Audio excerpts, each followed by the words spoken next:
Knicks family, what's poppin' is your boy. And Media Day is finally here. The Knicks season is about to get poppin'. Thank you for joining me this morning. Media Day starts at 11 o'clock. And I'm going to take you right up until Media Day until they actually start interviewing. All right. So we're going to go ahead and get this thing rolling. Ladies and gentlemen, let's go.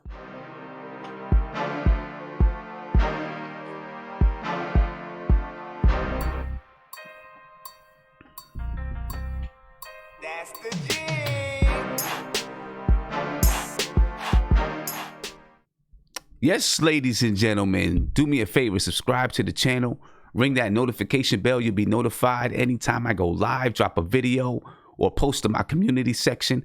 And what we're going to do up until the Knicks actually kick this thing off is we're going to go over just some storylines to watch for the season. And look, we've been going over these storylines for weeks and weeks and weeks, but we're going to go over them some more. That way, you'll be ready for when Media Day kicks off.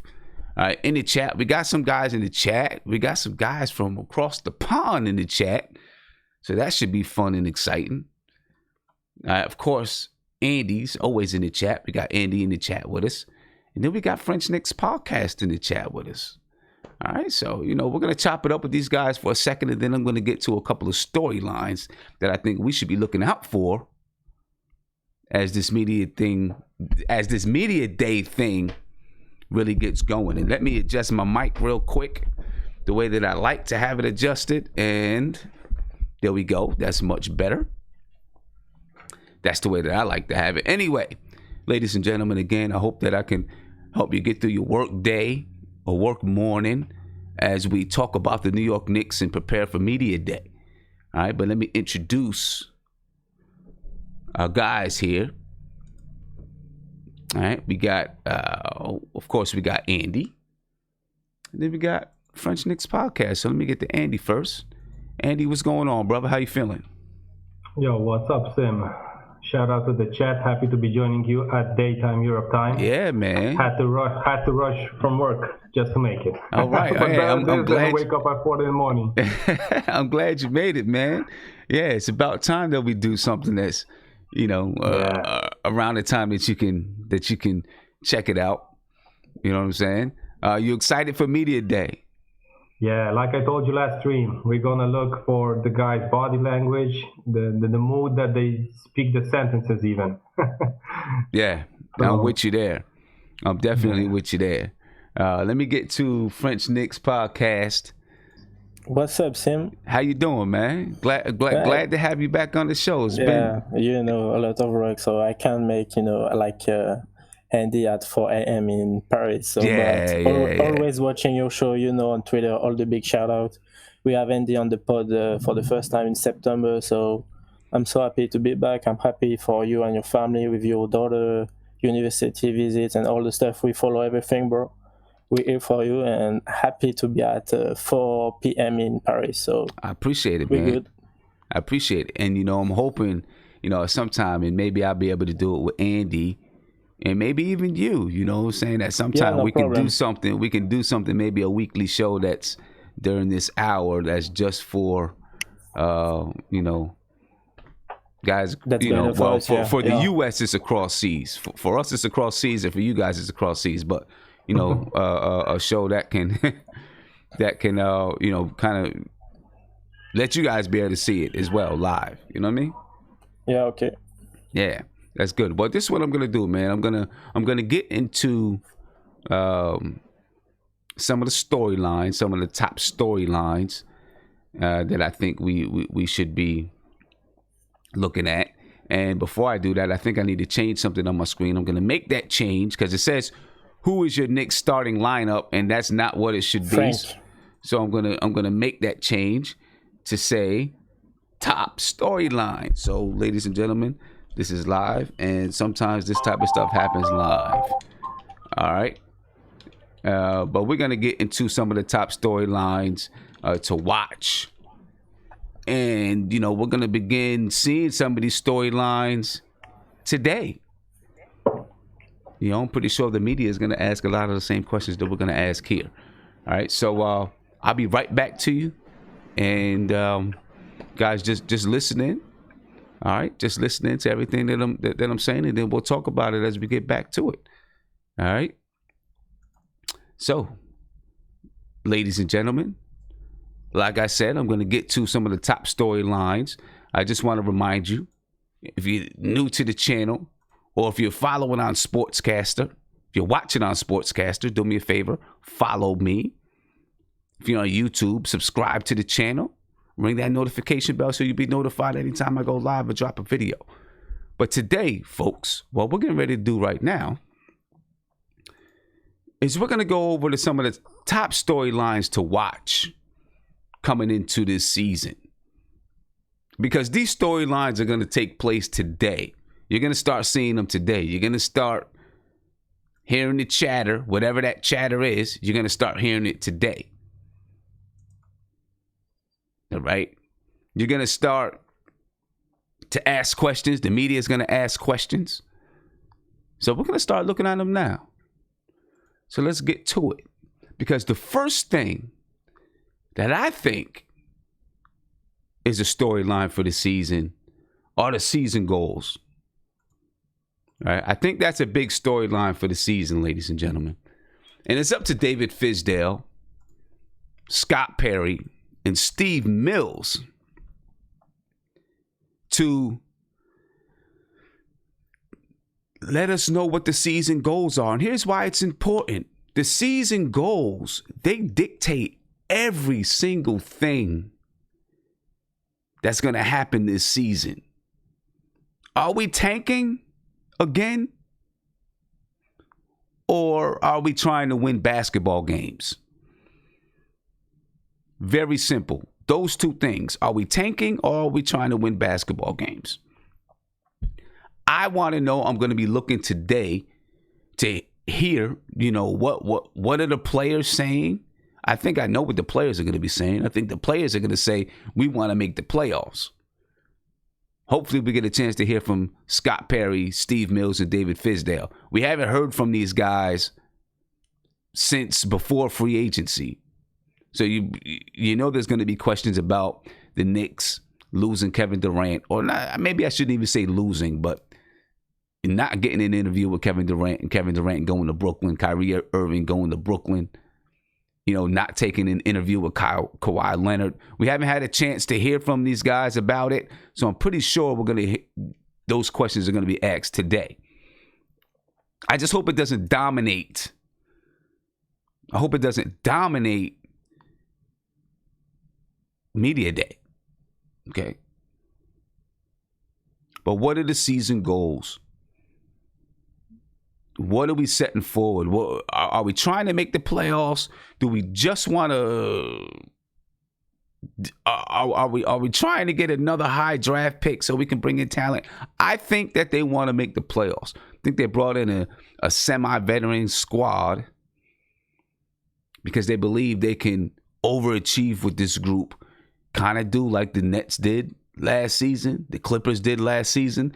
Maybe be in this spot, maybe get close to the eighth seed or make the eighth seed this season, and then next season do a little bit better, and then be in prime position to make a splash.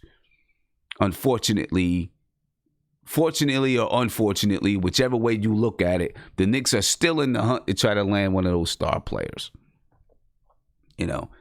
But if we can develop a couple of star players in the meantime, then that's a good thing. One of the next storylines of the season, and this is a big one, ladies and gentlemen. It is a big one. Very big one. The point guard battle. And I think the point guard battle is going to dictate. And you see we got Dennis Smith Jr. and Elfrid Payton on the screen. And then, of course, you got Frank Ntilikina. I think that point guard battle is going to, the season goals are going to dictate what happens with the point guard battle. That's my opinion. I actually believe if the Knicks are in, I don't want to say win now mode, but they want to win they may go with Elfrid Payton. Right? I think right now, he's probably the most accomplished of the 3 point guards you see on the screen: Dennis Smith Jr., Elfrid Payton, Frank Ntilikina. And although he's not very well accomplished, the most accomplished. And he's still looking for his footing in the NBA. Of course, Dennis Smith Jr. is the most talented. Frank Ntilikina might be the most intriguing. All of them have talent. So that's going to be a battle. So I think the season goals, the goals that we see for the season, are going to dictate who starts at point guard. It's going to dictate the lineups, to be honest with you. The lineups as a whole. A few streams back, we went over different position battles, at the center spot, at the forward spot. A lot of who gets playing time is going to be dictated by the goals of the season. Are you tanking? Are you trying to win?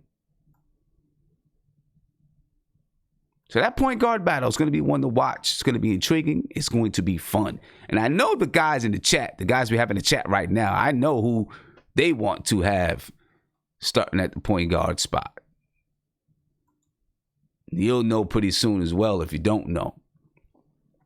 Okay. Next up, and this is going to be a big one. Player progress, ladies and gentlemen. Let's get on over to that. Player progress. Because we have a lot of young players from last season. You see Damian Dotson, Alonzo Trier, Frank Ntilikina, Dennis Smith Jr., Mitchell Robinson, and then, of course, last year's rookie, Kevin Knox. So I'll be looking to see, and you're not going to be able to really tell this from Media Day today.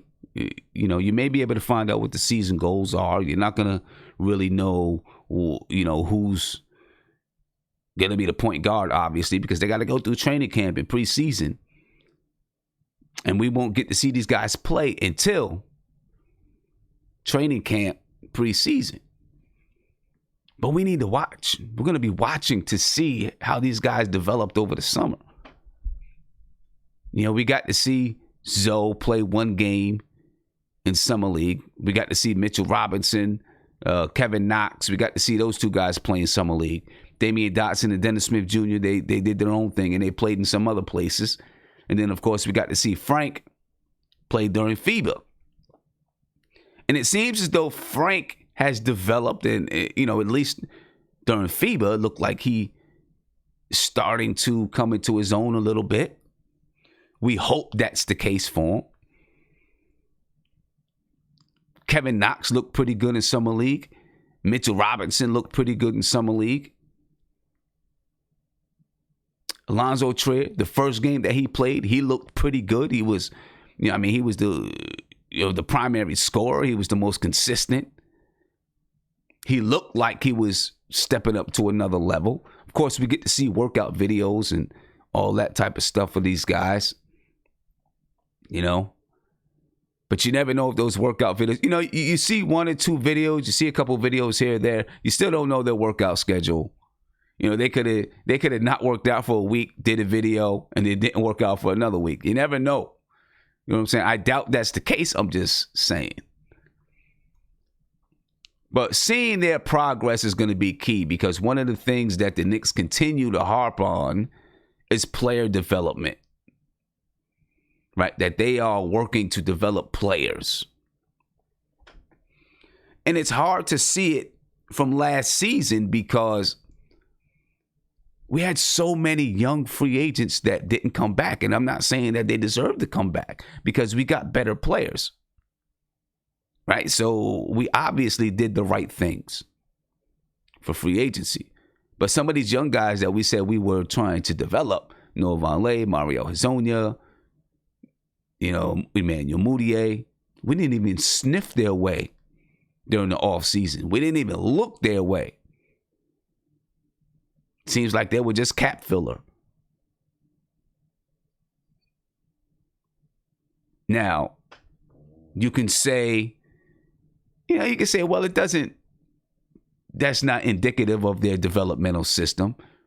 You can say that because a lot of those guys, they came from another system. They came from whatever they were doing in their, in their career prior to coming to the Knicks. These young guys we have here, every single one of them except for Dennis Smith Jr. were drafted or signed by the Knicks. Alonzo Trier was an undrafted rookie signed by the Knicks. Okay. So these are homegrown guys.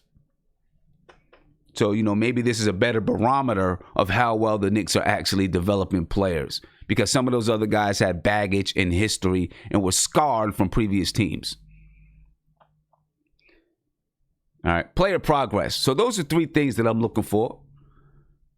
All right, before we move any further, I want to get to the guys that's in our video chat, and we will talk about these three areas before we move on to the next. Okay, before we move on to the next.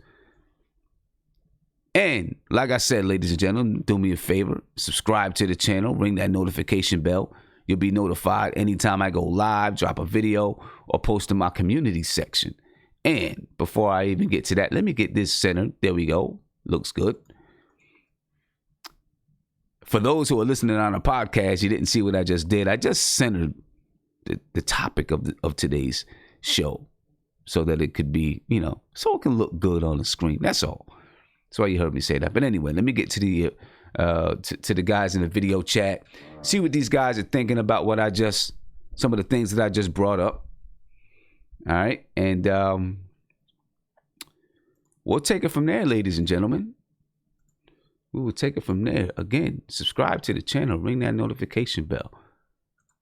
All right. Andy, I'm going to start with you, man. Give me 1 second. There you go, Andy. So the first thing that I mentioned were season goals. What do you think? What are going to be the season goals for the Knicks this year? Yeah, well, entering the season, I think the main goal is going to be to have a better season than last year. I don't think we can, expect maybe the playoffs, but that's a far-fetched thing, I think. The players might be talking about the playoffs because they want to have that mindset, or even make people think that they're thinking about the playoffs. We have to be a realist here. I think if we get like 10, 15 more wins than last year, it's still going to be a success. Like you said, is it going to be a tanking season? Well, I think none of the teams that even tanked in years back, they went into the season with the mentality from game one. I think that depends on the storyline that they have in the season. They look at the schedule from December, they look at the standings, and they decide from there. But I don't think you go into the season with the mentality that you're going to be tanking from game one. So yeah, you have to at least try, to get a couple of W's at the beginning, and then I try to build from it. But it may be, move some parts, some pieces, change lineups and stuff like that. But when it comes like half season, maybe just before the All-Star break, and you're still, at the bottom of the league, then you have to, decide what you're going to do. If you're going to be tanking, or you're going to, want to pull up yourself a couple of spots. But and also the season goal should be, getting a system in. That's for Fizdale, and getting the culture set up. Last year I think we were talking plenty of stuff about the culture, but I don't think we got anything set up quite well. And we can see it about the roster. Half of the roster is gone, so I don't think that the culture is going to be based on the young guys. I think the vets got to do that thing, and we lost even our captain to the Nets. So yeah. Well, yeah, and we did, right? We lost Lance Thomas to the Nets.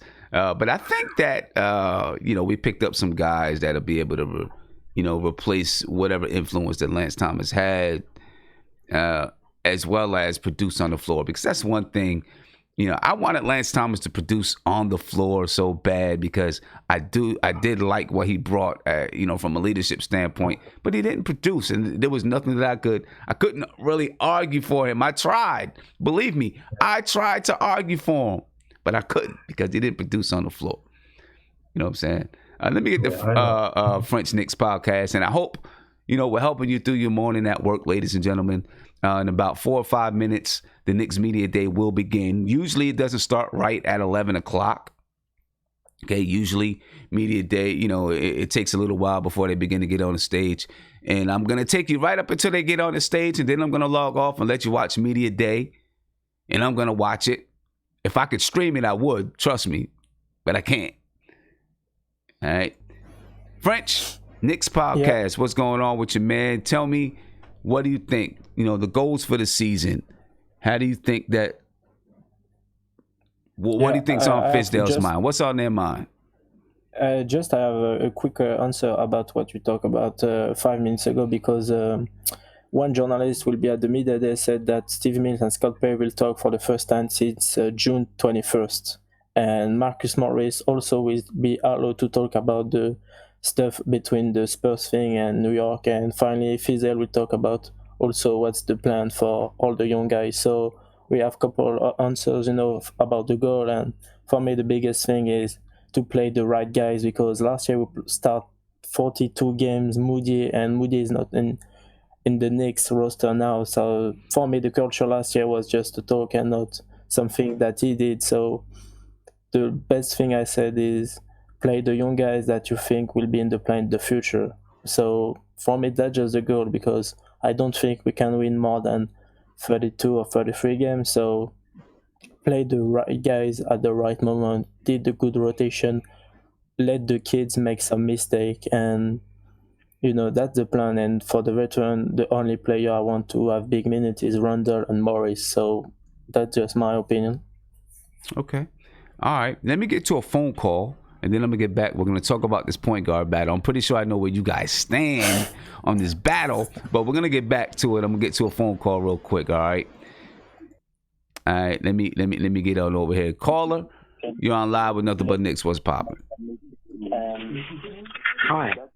How you doing? Can you do me a favor? Can you make sure you mute that in the background, please? That's just my opinion. All right. Hello, you there? Hello, yep. Yeah, how you doing? How you doing today, my man? How you feeling? I'm doing good. How are you? I'm good. So tell me, what's on your mind about Media Day, man? What do you think? How do you think? What are the Knicks going to? What are the goals of the season?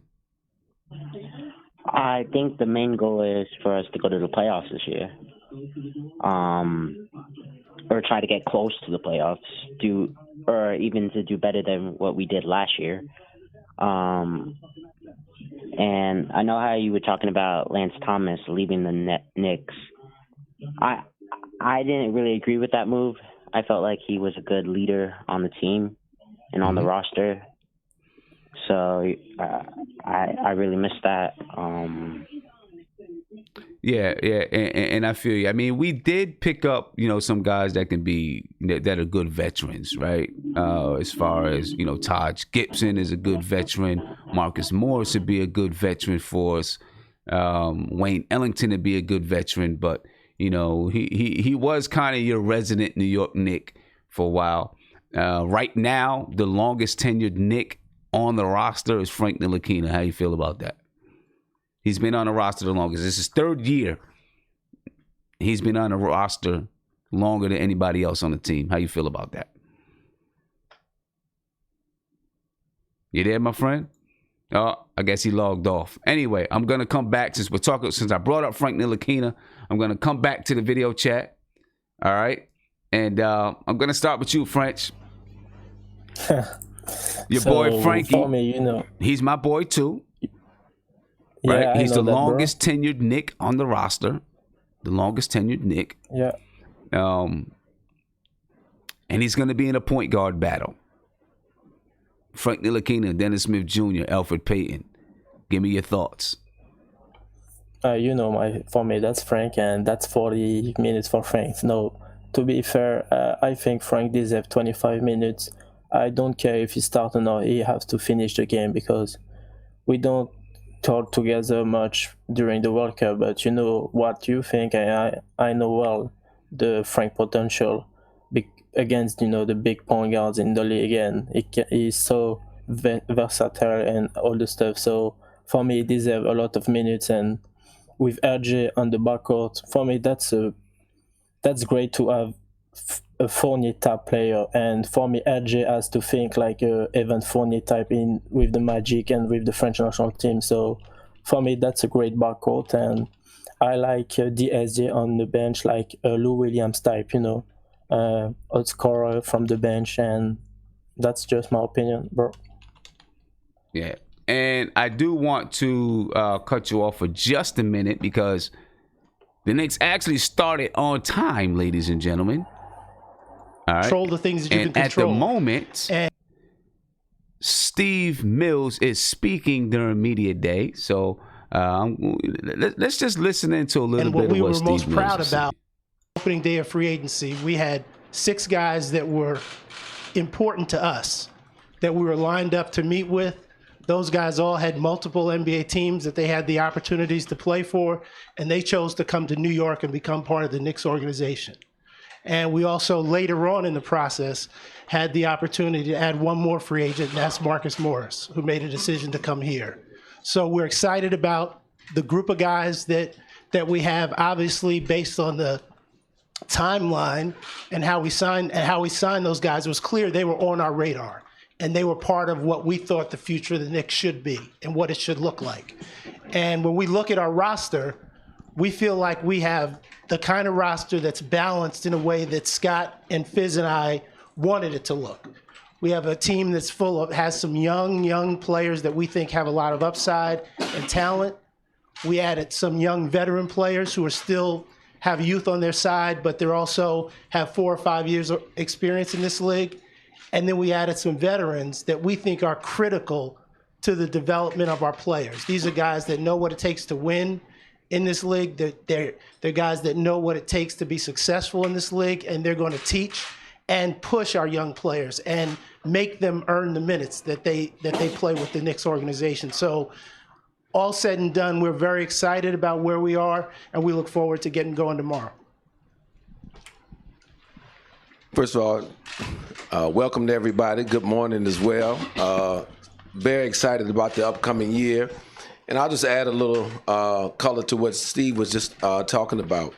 The people the young men that we brought in to the organization this summer, both through the draft and free agency, really are going to be reflective of how we want to play the game. We think they're very highly competitive guys, have a lot of toughness in their background, and they're going to be guys that want to play the game the right way. We want to share the game. I hope you'll see a team this year that really is about sharing the game, playing together, and that's going to be important for us to have some success this season.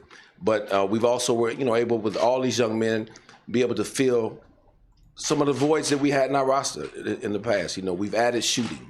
We've added a lot of versatility to the roster. A lot has been made over the summer that, you signed 4 power forwards.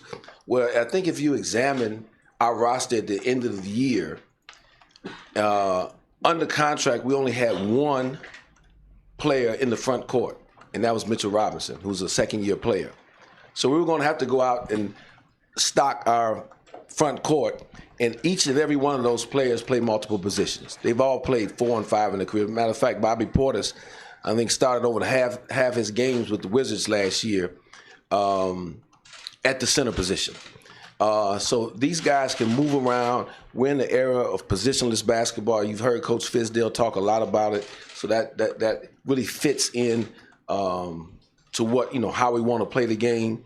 And also in building this summer, we were able to maintain the type of, financial flexibility that we want to have as you move forward in building a successful team. So we expect to each and every day to go out and compete, give ourselves a chance to win each and every night on how hard we play and how well we play together. and that's how we're going to evaluate our season moving forward. Good to see you guys. Welcome back to another NBA season. I'm going to be very brief in that I'm just very excited to get going with this group. I love the personality and attitude and character of these guys, and just really looking forward to getting camp started. All right, with that, we'll start taking questions. Put your hands up and we'll pass the mic. There's a question right here. Hi, Steve. Guys, Brian Mahoney from Associated Press. When free agency started, you acknowledged some disappointment from fans, maybe with the way it began. As you look back with the way it all went and ended, do you think that feeling is not there anymore, that what you accomplished is not disappointing at all? Well, like I said, free agency is a process that there's certain parts of it you can't control. And we had a plan in place. We had a roster that we thought we could end up with. And the guys that you're going to meet later on today, those are guys that were part of what we had planned on doing. So it played out in a way that we were prepared for it to go. Mark Herman, New York Post. Steve and Scott, you sound very, very excited about these free agent signings. What are your expectations for this season in terms of a one-loss record, in terms of being in a playoff race in March? What are you hoping for this season? Obviously, last year it seemed like it was about player development.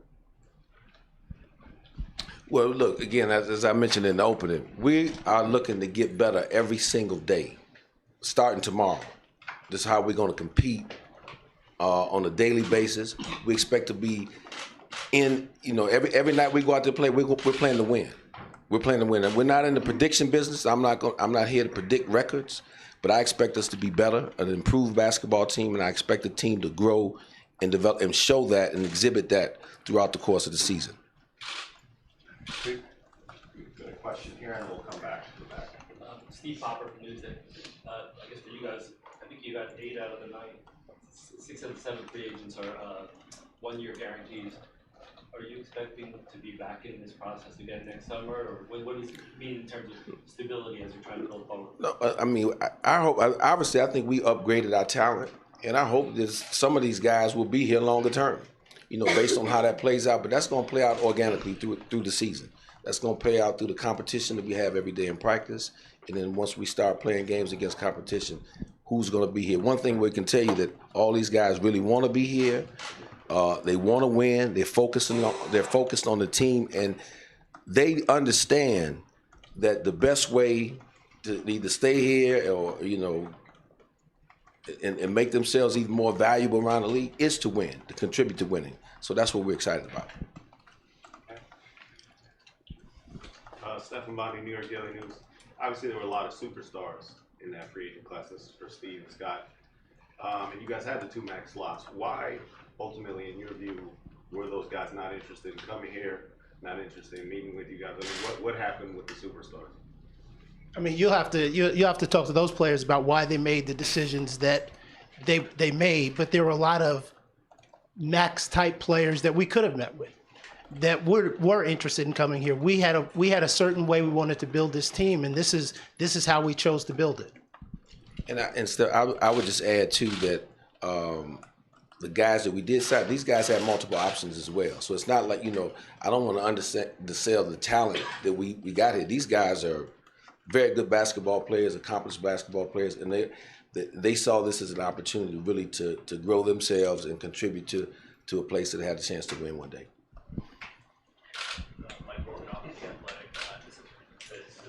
You've got kind of a wonky roster in the sense that it's like supremely young on one end, and you have a bunch of vets that you guys signed this summer, obviously. Last year you had a lot of free agents as well, and you managed to balance that. This year, how do you intend to balance developing all the young guys that you have and also trying to win games? And right now, as you guys have said, you want to do better this year and finding playing time for the vets without making sure the youth doesn't develop. Well, I feel like there's more balance to the roster than that. I do feel like we do have a real a crop of really young guys that we want to continue to grow. But I feel like the guys that we added, they kind of go across the spectrum. You know, when you look at guys like Julius Randle and Bobby Portis, those guys have played in this league and contributed to this league. So I don't look at them as ultra young guys. And then you got guys like Marcus Morris and Taj Gibson and Wayne Ellington who have taken a few laps in this league. So with that balance, I just felt like it all serves each other well. The competition is going to play out how it's going to play out on who plays the most minutes and things like that. But I also think we're in that next phase of development where guys have really got to earn it and really have to compete to get the minutes to help us win games. Mike Cower from the Post. David, just curious, I mean, do you feel this being kind of a different sort of year for you in terms of being a coach? I mean, last year, obviously, there were a lot of different moving parts. A lot of different things, a lot of messages you're trying to serve in the sense of just trying to, you know, get young players experience and figure out things for the future. It wasn't really, it never seemed like there was that much of an emphasis on winning. I mean, do you think that is kind of started? Well, I do. I feel like this team is ready to take that next step, and they're going to come out and in every game compete to win. And I feel like we do have a talent upgrade, you know, with the job that these guys did in free agency and, you know, and bringing in these new guys. And at the same time, I don't feel like it's going to get in the way of the young talent that we have here who are also hungry to take their next steps and help us win. David, Justin Walters, Finals One News. I was wondering what your approach to RJ Barrett will be this season. Last year, you took a earn to not given approach to Kevin Knox. How will you plan on developing in year one? It'll be the same, but probably tougher on RJ. Because again, I think this team is more talented. I think we have more guys that he has to fight with to get those minutes. But I think the kid is up for it. I think he's the kind of competitor that embraces that competition and that wants to earn those minutes. But at the same time, all of these guys are looking to win more. Rich Catino, 98.7 ESPN. Is it fair to say that the guys you brought in, Coach, are going to give you more roster flexibility in game than you had last year? And if so, how will that produce? Will that produce more wins? Will that produce more growth? How will that manifest itself? Well, hopefully it helps in all of those areas, but I do think that we have great versatility now, and I feel like we are at least 2 to 3 deep at every position, and you know that only helps you when you get into the gym and those guys start to go after each other. They're going to push each other to get better every single day.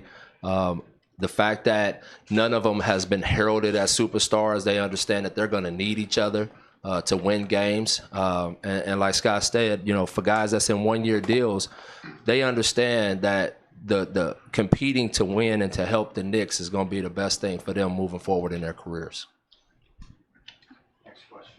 Hello, gentlemen. Tina Cervasio from Fox 5 New York. This is sort of a roster question, future roster questions, but have any of you paid attention, watched, followed what Carmelo Anthony has been doing as far as continuing to work out? I know he worked out here, and what his NBA status is. Well, yes, we followed what's going on with Carmelo. They called, he and Lance Thomas asked if they could come and work out with our team one day, which we always have our former Knicks come. Amari came last year, so I wish Carmelo the best.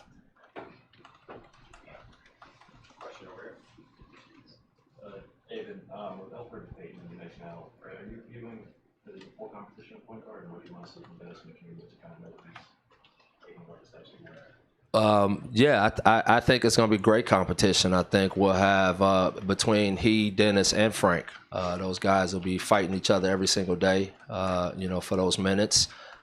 Really at that position, I'm looking at, you know, are they defending their position at a high level? You know, are they pushing our pace? Are they organizing us while staying aggressive and really keeping our team, being the floor general for our team? Al Cochran, White Plains Examiner, question for Coach. How are you, Coach? You brought Mike Miller aboard this year on your coaching staff for the G League Westchester Knicks. What will be his role in this? Well, you know, one is I think it speaks to the type of culture that we want to build here, where we develop our people from the inside. And Mike had done such a great job with the G League staff in developing those guys and developing system. and he's hit the ground running with us. It has been really fun having the fresh set of eyes with us. He's going to be a guy that really oversees our player development, but at the same time, like I told him, I still want him thinking with the eyes of a head coach and giving me suggestions and ideas that can help me in my seat. Mark Berman, New York Post, for Stephen Scott. What did you make of Frank out at the World Cup for Team France? What did you think of his performance? And also about RJ and his summer league, what you thought of that, and how has he progressed since the summer league? Well, first of all, about Frank, very happy to see how he performed over in the World Cup. Watched a number of his games very closely. I think you can see him gaining confidence, which is a very important thing, and you hope that now that carries over in here to start a training camp. And he's gotten a little bigger and stronger. We actually, visited with him when we were out in Las Vegas too, before he went to the World Cup, and see he's starting to fill out again. You all knew how young he was when he came into the league, so he's just hopefully taking that next step just from a maturation standpoint, just physically and mentally. So I think he's in a good place coming into training camp. So we'll see how he performs through camp. In terms of RJ, I think the thing that really struck all of us is that the first couple games he struggled really mainly with his shooting. And what you want to see from a young player is how they respond in adversity. They're all going to do well when things are going well, but when it's adverse times, how do they respond? And that was his first taste of it in a while. And we really were pleased how he really finished those last few games. I think what he showed us, and I think showed the basketball community, he can do more than just score. He rebounded the ball very well. He passed the ball very effectively. And then he came back and he went to work immediately when he came back here in the summertime. Our coaches spent a lot of time with him, whether it was, in New York, I think he was out in Los Angeles working out. And he's improving his work on his shot. And it's just his overall confidence. And then, he's coming in terrific condition. So he's tough mentally. And we think, he's going to need to rely upon that because as we all know, when you're a rookie in this league, I don't care how good you may think you are, you're going to be challenged. Yeah, and I'll just add to that. We were very excited about Frank having a chance to be healthy and what that meant to his ability to perform this summer. And so that was a good sign. And again, we saw what you saw on the court with RJ during the summer league, but we were with him every day off the court. And one thing, his confidence never wavered. And so for him to be able to, hit that wall a little bit and then never lose faith in himself and trying to figure out what he could do to help the team, I thought that was a very good sign for us and him and his development. For Steve, I know you had mentioned with free agency and the processing fluid. The owner had come out pretty openly on the radio about the stars were coming. So did you discuss these different options with him? Was he on board with the way you guys see the process? Absolutely. Jim knew we were going to have a successful free agency period. And we feel like we did that. He was on board with what we were doing, and one of the rosters that he saw well in advance of free agency was one that looks like the one we're going to put out on the floor this year.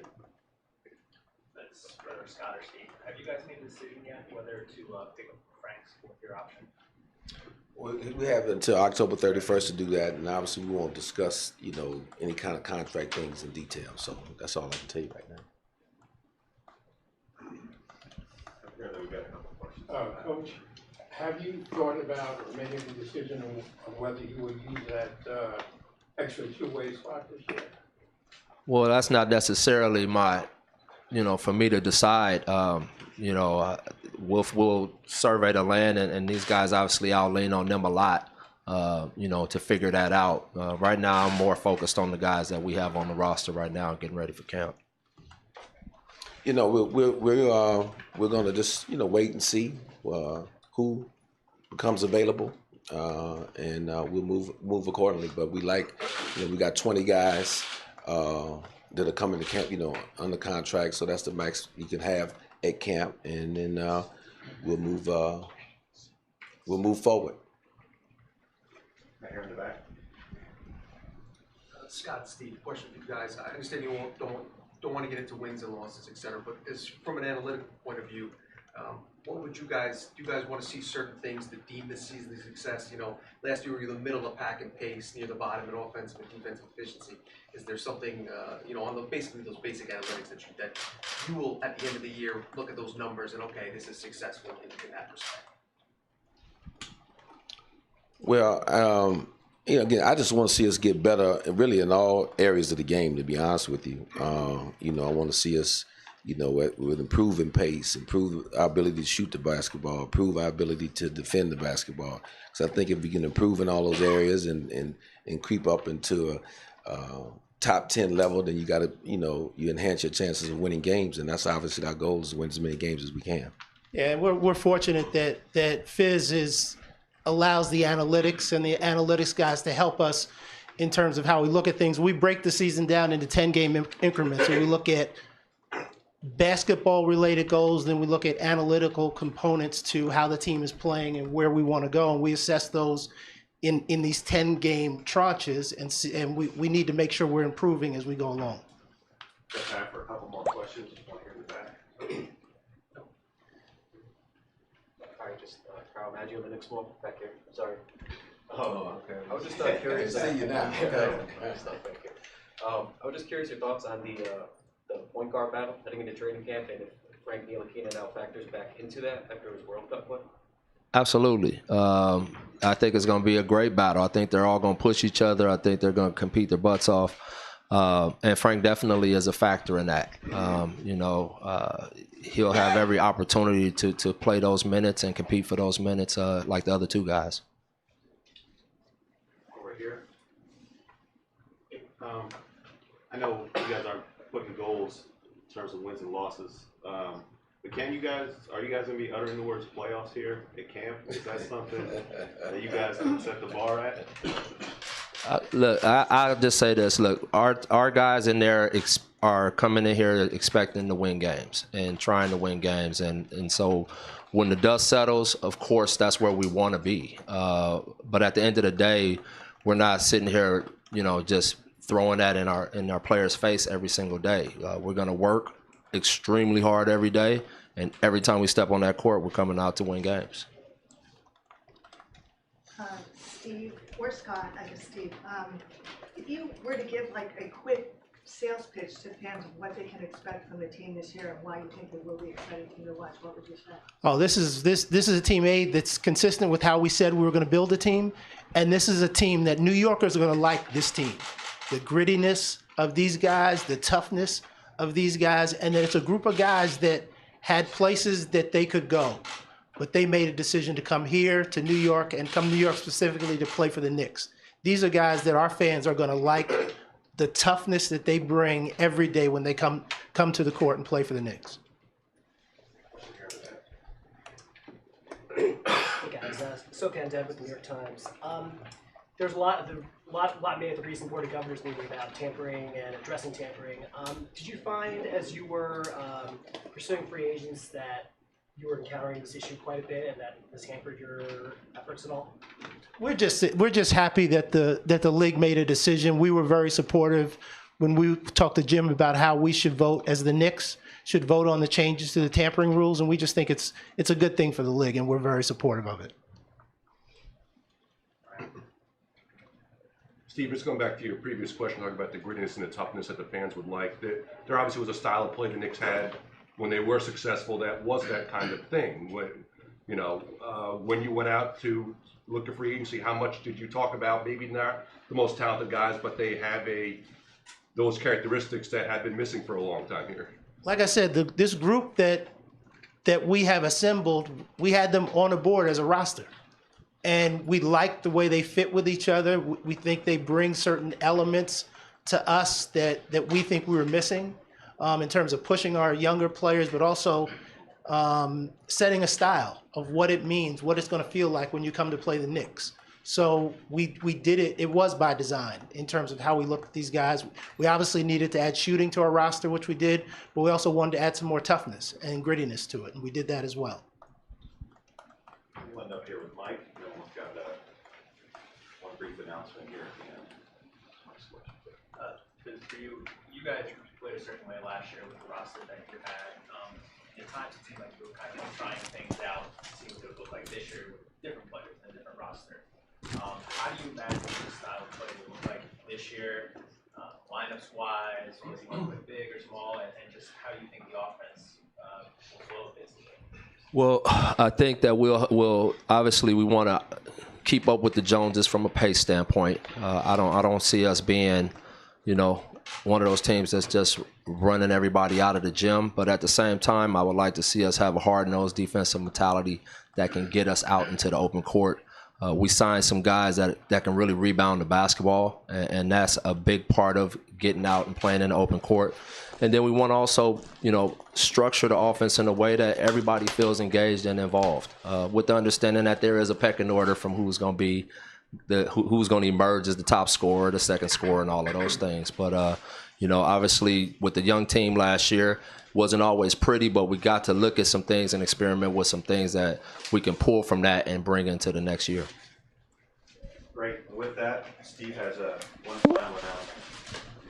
Well, even though Scott said we do have 20 guys for training camp, we decided to bring one more player into camp. So I'd like Devin Mattis to come up. The Gardner Dreams Foundation. He's our newest Knick. Provide resources to ensure the youth of the city are able to play the games that Kitty basketball. We're announcing a $1.3 billion grant in the middle, to Stan buddy. Harper. Well, turn your jersey around so we can see your name. Turn your jersey around. There you go. My fourth point guard. Exactly.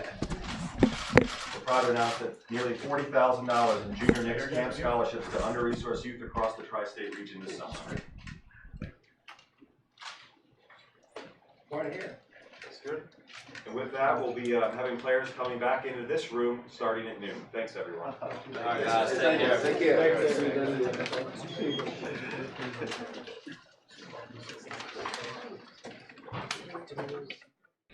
All right, ladies and gentlemen, that was Scott Perry, Steve Mills, and David Fizdale finally addressing the media after months and months and months of not addressing the media.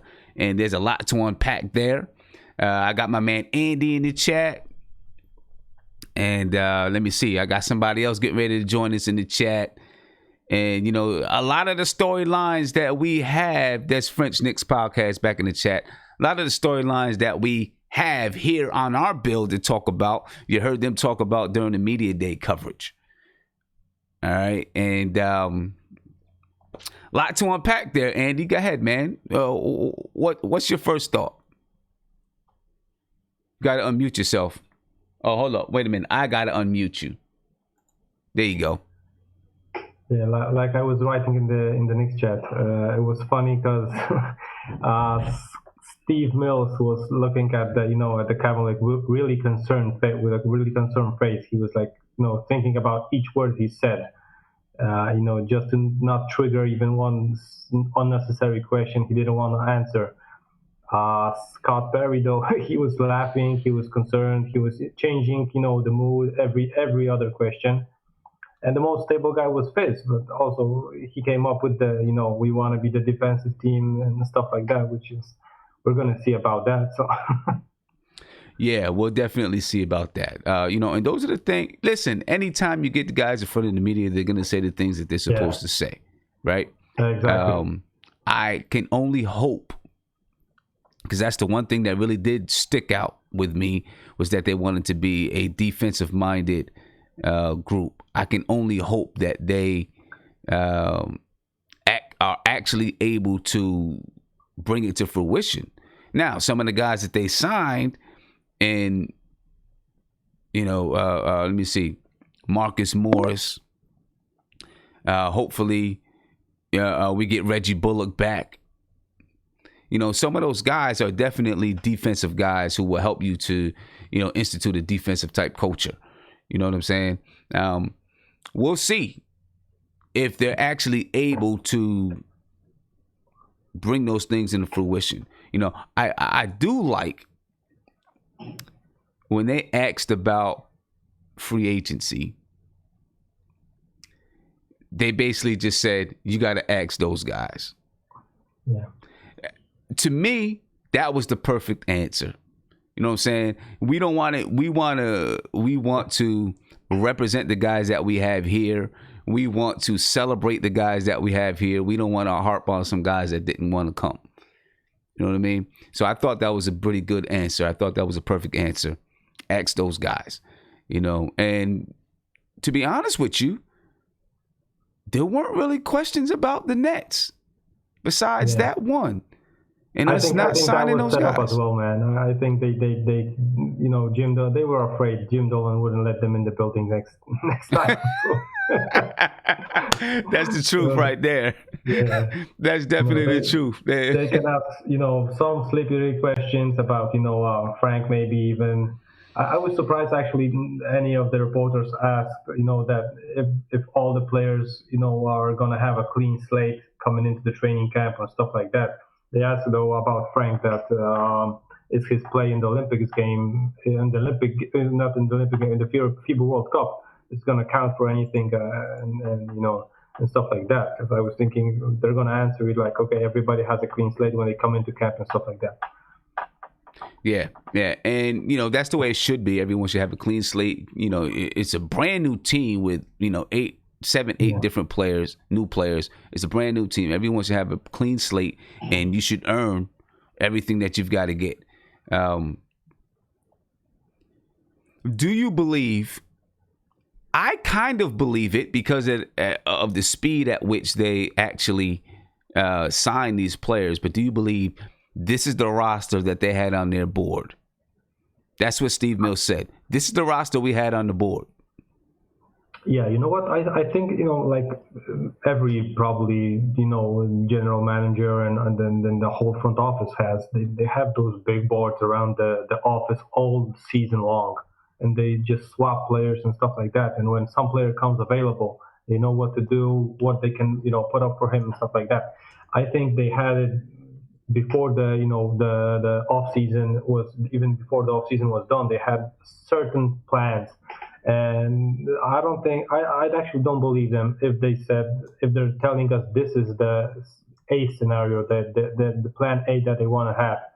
I think they for sure they wanted to get a major, you know, max free agent. When that plan went out of the, you know, the window, I think this might have been the plan B, plan C, because you can see that the team is actually quite well composed. Only in this plan, I think the Morris signing was kind of unexpected, because if you would build this roster from day one, I think he would be like the second signing on this team. And he was like one of the last ones because, you know, about the fallout from the Spurs. So I think, you know, that the Morris signing was, it was a really good one. I think it might be even one of the best ones after Randle.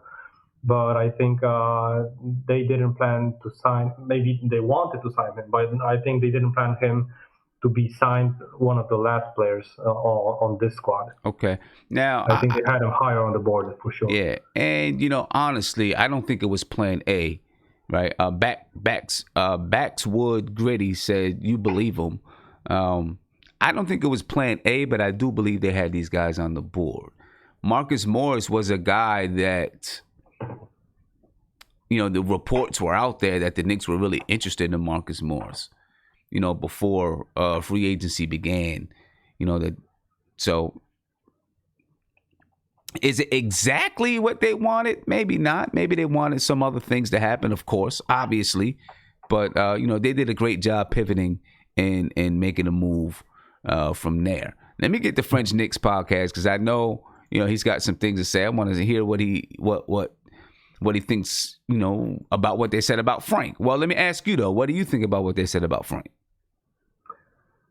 Well, you know, their responses were, you know, a little bit political. Of course, he's going to have a chance and stuff like that. He's going to battle for the position.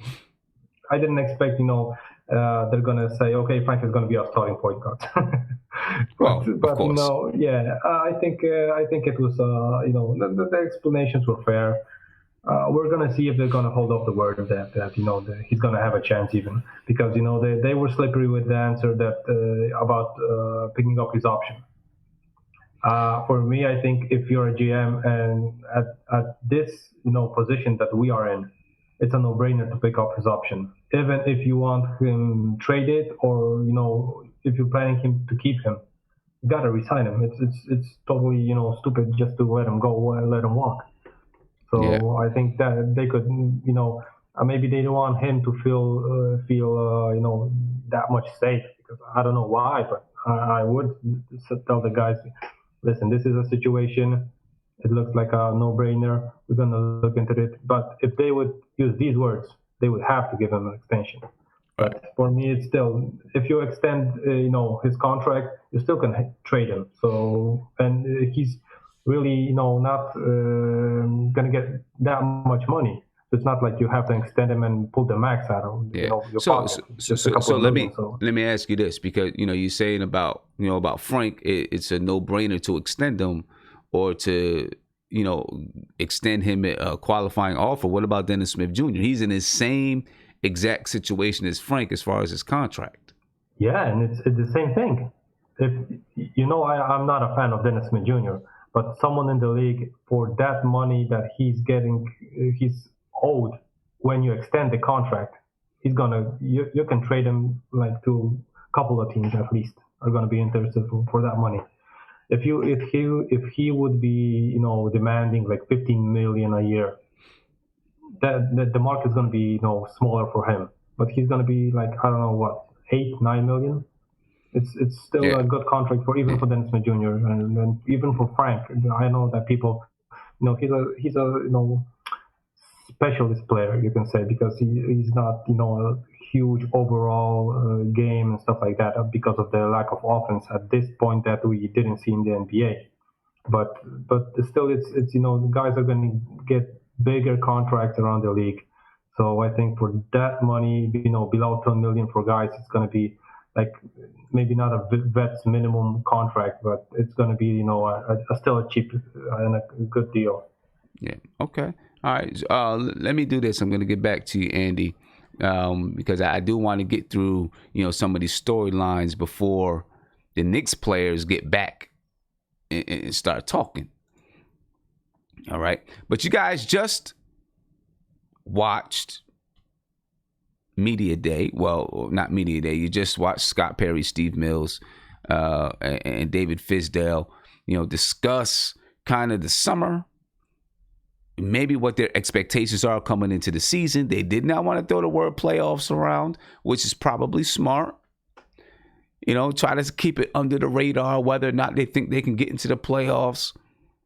Keep it under the radar. Don't say anything. Let's just put our heads down, put our nose down, and go out there and ball, which was, a good thing. Obviously, the point guard battle is a contentious one.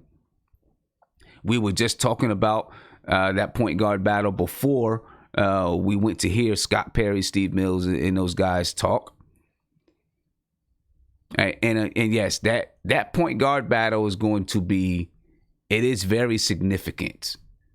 It's very significant. And I'm going to tell you one question that I have. And, we've had this question multiple times in the chat and in the stream. If Dennis Smith Jr. is not the starting point guard and Elfrid Payton or Frank is the starting point guard, how is Dennis Smith Jr. going to take it? That's a question. How is he going to take it? And I think that's a pretty good question. We'll see. I would hope that he takes it fine. That he's like, you know what? This is part of the team. This is how we're going to roll with it. But he's a young player and he wants to stake his claim in his league as well. So just another storyline to watch. And then, of course,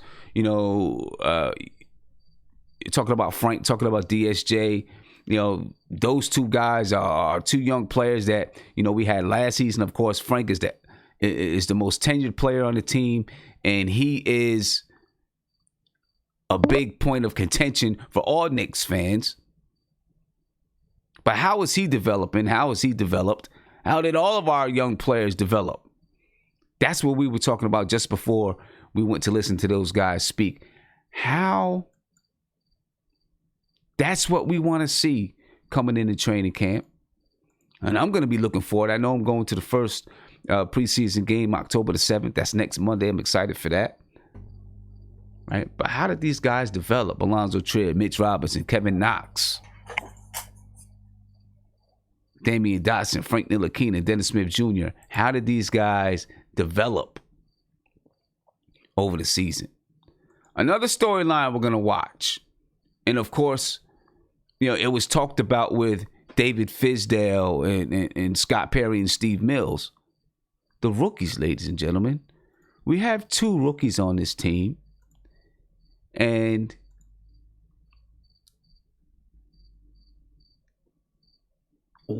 you know, David Fizdale talked about the higher level of talent that is now on this team. Right? Because the question was asked, do you plan to take the same approach with R.J. Barrett or you know, you earn what you get type of approach with R.J. Barrett? David Fizdale said, you know, it may even be tougher for R.J. Barrett because of the squad that we have this year. And he's exactly right. You know, as we broke down the position battles and we took a look at that shooting guard spot, and you got R.J. Barrett, you got Alonzo Trier, you got Damian Dotson, you got Wayne Ellington, right? You also got Reggie Bullock who can play that shooting guard spot. R.J. Barrett can also play some 3. Well, you got Marcus Morris, you got Kevin Knox that can play 3. You got Iggy that plays the 3. You got Damian Dotson that can play some 3. Maybe R.J. Barrett. You hear a lot of people say R.J. Barrett can play 1. Well, obviously, you know what the point guard battle is like. So it's definitely going to be tough for R.J. Barrett. But we'll be watching to see how he's developing. We'll be watching to see his playing time. We'll be watching to see how David Fizdale uses him. How David Fizdale, you know, is he holding him accountable? Is he earning his spot? Is he earning his position like David Fizdale alluded to in the interview? And then Iggy. I think most people expect that Iggy is going to, you know, see the end of the bench, maybe play some time in the G League, which is okay because some of these veterans that we have on the team, I don't know if we expect them to be here long term. So it's good for a guy like Iggy to be developing on the bench, playing some in the G League, playing whatever minutes he can get, and then moving his way and fighting his way up through the roster. That's okay. He's a young guy. He's just 20. He's just 20. So that's the outlook of our rookies. And then, of course, for R.J. Barrett, the question with R.J. Barrett is, can he win Rookie of the Year? Can he be in the Rookie of the Year running? Can he be a Rookie of the Year candidate? I think that he can and will be, but we're going to see how everything fits together. You know, we're going to see how everything fits. It's, you know, this season could go in so many different ways, man. It could be a season of overachieving. It could be a season that implodes because you have so many guys who are 1-year deals and you have so many players that deserve minutes. Fizdale has a tough job ahead of him. I'm going to tell you that. You know, his job is not easy whatsoever this season. You know, so let's hope that, you know, Fizdale can handle it. Another storyline for the season is our prized free agent, Julius Randle. Right? Julius Randle was our prized free agent this season. You know, the question about Julius Randle is, can Julius Randle take it to the next level? Right? Is Julius Randle in the prime position of his career to become an all-star? Right? Last season, he averaged 21 points a game, 8.7 rebounds per game, 3.1 assists per game. Right? Can he do it? listen, he's been working hard. I think that Julius Randle is I think he's motivated to do well. I think he's motivated to be the best that he can be.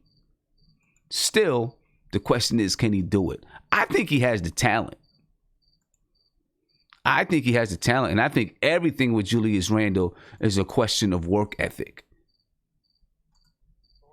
But I do believe that he's, what do you want to say? I believe that he's, maybe earlier in his career, he didn't have that same work ethic. I believe he has that. He's developed it. I think he's understood now what it takes. And I think that Julius Randle, I think he's in prime position. I think he's ready.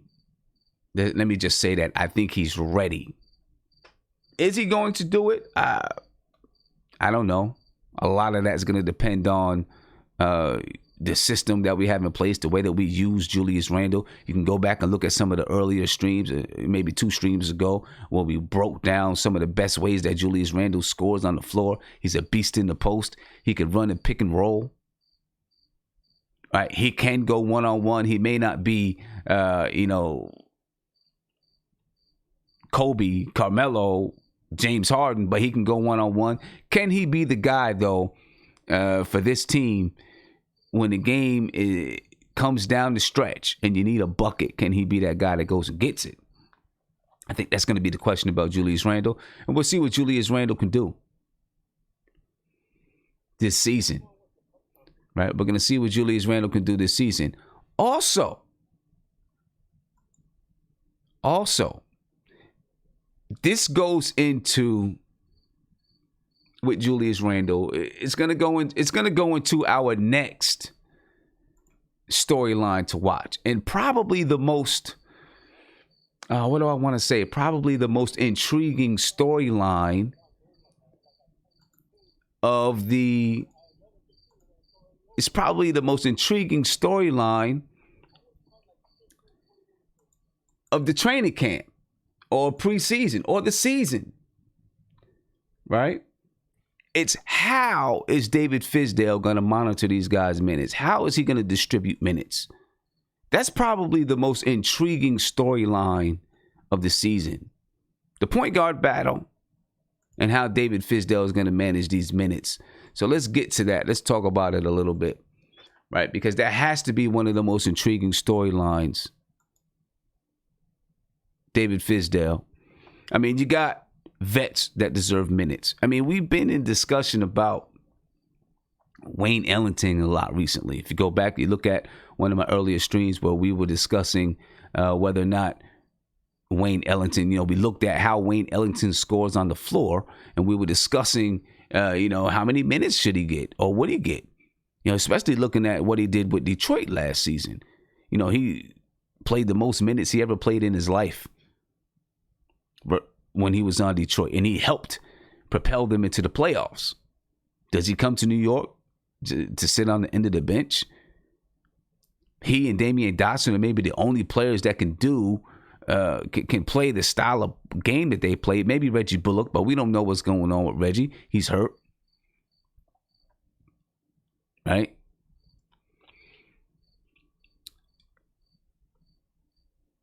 How do you manage these minutes? And David Fizdale said it's going to come down to guys who earn it. Right? Guys who earn it on the floor.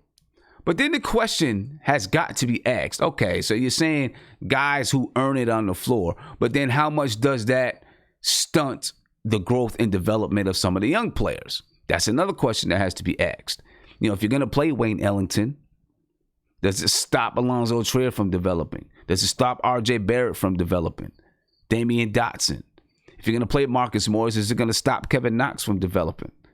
So there is a thin line that he has to toe. A very thin line that he has to toe to make this season a success. And the success doesn't always mean the playoffs, but at least, being a more competitive team and maybe even getting down to being in that 8th spot, You know what I'm saying? Or being close to that 8th spot or fighting for the playoffs when you're in March and April. That's really all that I'm asking for right now, is that we're fighting for the playoffs come March, come April. You know, because that's valuable experience for our young guys. But the player minutes, folks, that's, you know, how many minutes these guys are going to play. How do you divvy up the minutes? It's going to be tough because you got guys from 1 through 15 that probably deserve minutes. And, you know, Iggy's maybe the lone guy that you can say, we're not as worried about Iggy. But everyone else, man, they probably deserve minutes, or you need to develop them. And then even with Iggy, you want to develop him. You want him to develop. He's got to play in order to develop. You can say, yeah, send him to the G League. You know, if he could play in the NBA, I'd like him to develop in the NBA. There's nothing wrong with playing in the G League, but obviously you're playing with a higher level of competition when you're playing in the NBA. So for you to, you know, the higher level of competition, the better you can develop. So that, you know, there's going to be, that's a line to toe. That's a line to toe. And David Fizdale's got a job, so hopefully his coaching staff is ready. And then, of course, this is obviously, there's a lot of storylines, but another storyline that we have is what's going to happen with that last two-way spot, right? You know, the Knicks, you know, they signed guys into you know, on the training camp roster, Amir Hinton, VJ King, Lamar Peters, Kenny Wooten. So the Knicks roster is full. One of these 4 guys will get that remaining two-way spot. I think most people believe it's going to be Kenny Wooten. I think the fans want it to be Kenny Wooten. But we'll see. We'll see how these guys perform in training camp. You know, in preseason. You know, when those things come around, then, you know, you'll get a chance to see how they perform and see who wins that spot. Now, just because one of those guys wins a spot doesn't mean the other guys don't end up in Westchester anyway. Still developing, still having a chance to, you know, move up to the team. The thing about the two-way contract is that, you know, let's say the Knicks signed Kenny Wooten to a two-way contract, then no other team can sign him. He's part of the New York Knicks team. He just moves back and forth between the regular team and the G League team. Now, Amir Hinton, VJ King, Lamar Peters, they could also sign with the Westchester Knicks, but then they could also sign with another team if somebody wanted to call them up. So, you know, we'll see. We'll see how that takes place. All right. Some storylines, ladies and gentlemen. Those are some storylines to watch coming into this season. And in about 5 or 6 minutes, New York Knicks players are going to begin talking to the audience, talking to us, letting us know what they expect for the season. And it's exciting, ladies and gentlemen. It's very exciting because the season is right around the corner. But I want to get back to the video chat, see what these guys are thinking about, you know, some of the storylines and what they've heard from Scott Perry, Steve Mills, and David Fizdale about some of these storylines. You know, I think we had a couple of new guys join us in the chat. All right. We got Ernesto in the chat. I'm going to come to you, Ernesto. All right. What's going on with you, my brother? How you feeling, man? Yeah, man, it's almost here. It's almost here. We have a week until the first preseason game, right? So that's a nice thing right there. We got 1 week until the first preseason game versus the Washington Wizards. I'll be there, you know, checking out the game. I don't know. Did you get a chance to hear anything from the interview?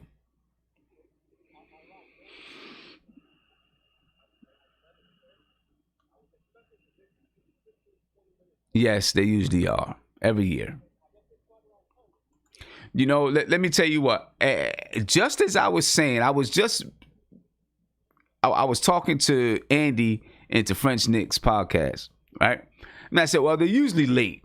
So, you know, we'll be able to get through everything we have on the agenda. And as soon as I said that, 3 minutes later, It started. I'm like, hold up. Wait a minute. It started. But see, they did something different this year than last year. Last year, they had David Fizdale, Scott Perry, Steve Mills. They did like a roundtable discussion for fans, and so they didn't do theirs on media day. They did a roundtable discussion, and then on media day, they did. And someone asked Isaiah to please mute himself. Isaiah, can you please mute yourself? Yeah, coming in and making noise. But so this year they decided that they were going to do.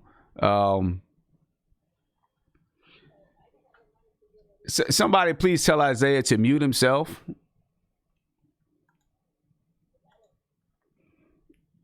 This guy. But anyway, last year they decided to do they did it separately. This year they did it together.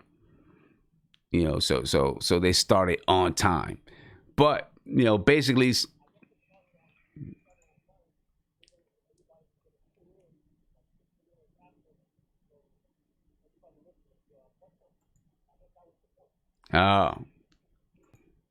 and I had you unmuted. My bad. Yeah. I'm sorry, ladies and gentlemen. I had Ernesto muted so you couldn't hear him. But yeah, they started it on time, man. They started it on time. And my man Isaiah, Isaiah comes in making noise. But I mean, basically, a lot of the themes that we discussed, they had they kind of touched upon it. A lot of the themes that we discussed, they touched upon it a little bit. It was it's what you would expect.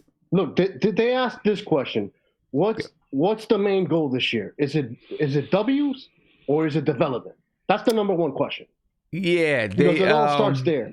What is the goal? What is the number one priority? Well, is it to develop these young guys or is to get the most amount of wins? What's the freaking goal? Yeah. What is it? Did they answer that? Did they ask that question? And they asked him, they asked them a little bit about some of their goals, right? Not really, but they didn't say goals. They did ask them about, so do they think they want to make the playoffs? Right there? They didn't ask. They didn't say it specifically that way. No, they didn't ask it specifically that way. What the hell are these reporters doing? That's the number one question was, forget about free agency. Free agency is freaking done with. I don't care about that anymore. Okay? I care about what's on the roster. So what's the goal? Wins or development? What's the priority? In my opinion, it's development. That's the number one goal, to develop these young kids we have on the roster. Yeah. Second is wins. Uh-huh. But first is development. I mean, obviously, it's development, but I want to see them win more. They can't expect to win 17 games again and then be a player in free agency if that's what their goal is. You know what I mean? They've got to show that they're doing something. They got to show that they're doing something. Oh, absolutely, but you have to prioritize things. What is the number one goal? Is it for you, Sim? What is the main goal? To get the most amount of wins you can this season, or to develop the young guys that we have on this roster, the best we can? But see, I think those things go hand in hand, right? I think they go hand in hand. I think that developing the players, I think winning goes hand in hand with developing the players. You know what I'm saying? Because when you're losing, there's just certain things that go into winning that you don't do when you're losing.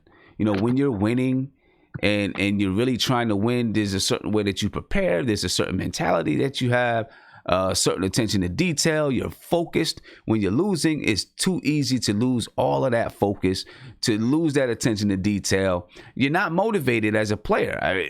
No matter who you are, I don't care who you are, it's hard to be motivated as a player if you're losing. So I think it's going to help the players even better if they're trying to win and they're winning games. It doesn't mean that they have to be in the playoffs, right? But even if they're fighting for a playoff spot winning games, I think, is going to be more. It's just going to be more important because there's a higher level of play. You know what I mean? And to have Mitchell Robinson, Kevin Knox, Alonzo Trier, Frank Ntilikina, DSJ playing in meaningful basketball games, I think is really, really important. You know what I mean? I think it's really important to have them playing in meaningful basketball games. Yeah, well, in my personal opinion, I go, look, there's no secret. I think the development is the key because, to be honest with you, whether we get 30 wins or 37 wins, it's the same freaking thing. There's no difference in that. 30 wins, 37 is the same freaking thing. So development is the key because we have to see what we got. We have to see who's gonna be here for the long haul. We still don't know who our future point guard is. We don't know who our present point guard is. I mean, we need answers. We don't know if RJ is going to be a 3. We don't know if RJ is going to be a 2. We don't know if RJ can develop into being a point guard. We need answers. The only way to get these answers is to play these young guys. I mean, I know what the vets are going to give us. And like I said, look, I'll ride with some of the vets and give them minutes for the, for the first couple of months, so I can build their trade value. But some of these cats got to go. I mean, we signed too many players. We have too many guards. I mean, I think Wayne Ellington and Bullock, those two signings. I mean, I would agree with one of them, but not signing both of those guys. Yeah. And it's just too many guys to go around. Yeah. Look, well, hey Ernesto, let me get around to some of the other guys because they're about to start up soon. I want to hear what some of these guys got to say.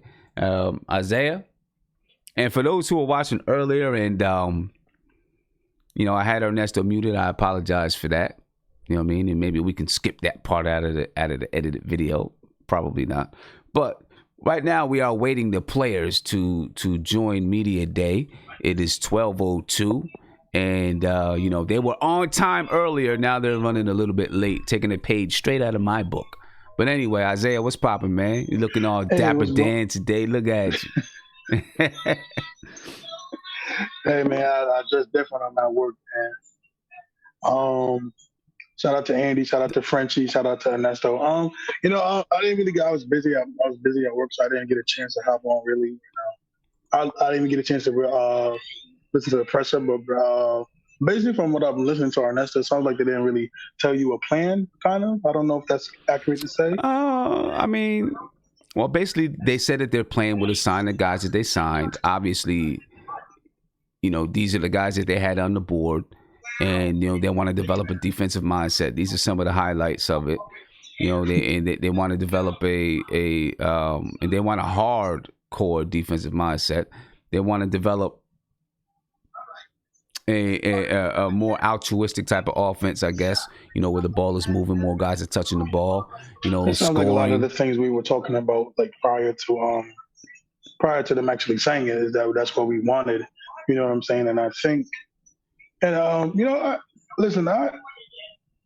Ernesto's my man. I disagree with him a little bit with the signings because I think, when it comes to like the Wayne Ellington and those kind of guys, you need those. You can't there's no price on good locker room guys. There's not a price on that, And I feel like we finally got a core of good locker room leaders on the team. And I think, between Todd Kitchen, Wayne Ellington, a few other people, I don't know about Bobby Portis. He punches his teammates. But I think we got a good core of people that are leaders on a team that can actually help these young boys develop into, play into actual NBA players. And I think low key we got a good personnel of team to be a good defensive team. I really think it's just not Frank, it's just not Mitchell. I think Julius Randle can step it up a little bit. I think Bobby Portis can step it up. Charles Gibson, I think he's going to be one of those locker room guys who's going to, you know what, step it up. We got to do better. I think RJ has the abilities, even though he's a rookie. He has abilities. I think he could be a good defender. Probably not this season, but next season or two. Kevin Knox, we might have to throw that one in the trash. But I think we got a good team to have a team say that again. that What do you mean? You said what? Kevin Knox what? or defensively.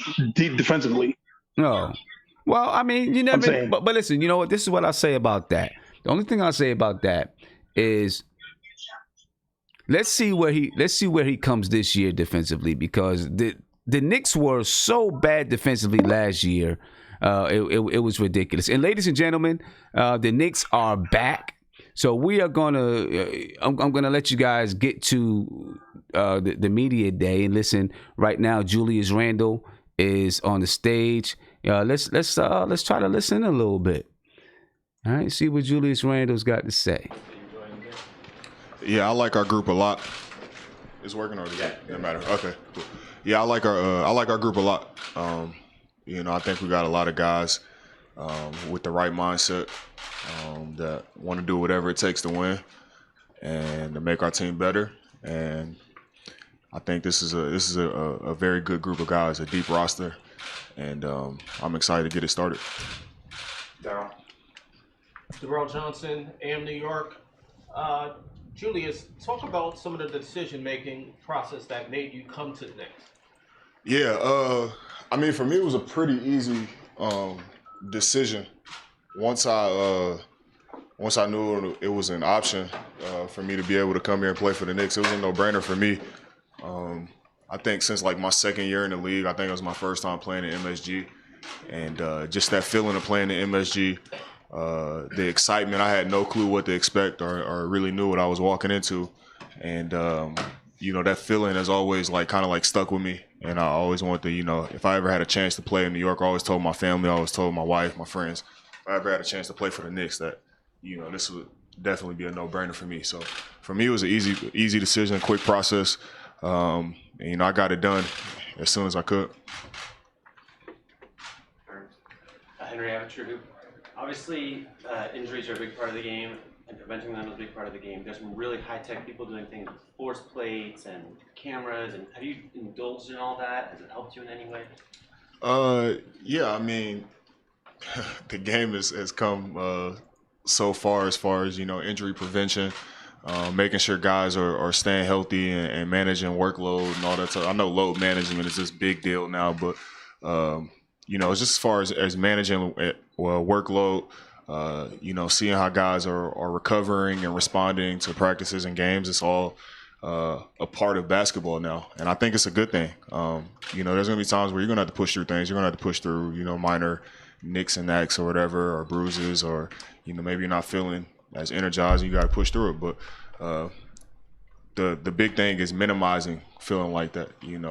Going into games feeling great, and I think that it's just a testament to the people who are a part of basketball and their commitment to the athletes and making sure that we feel great going into games. So I'm a fan of it for sure. Tommy Beer, Forbes.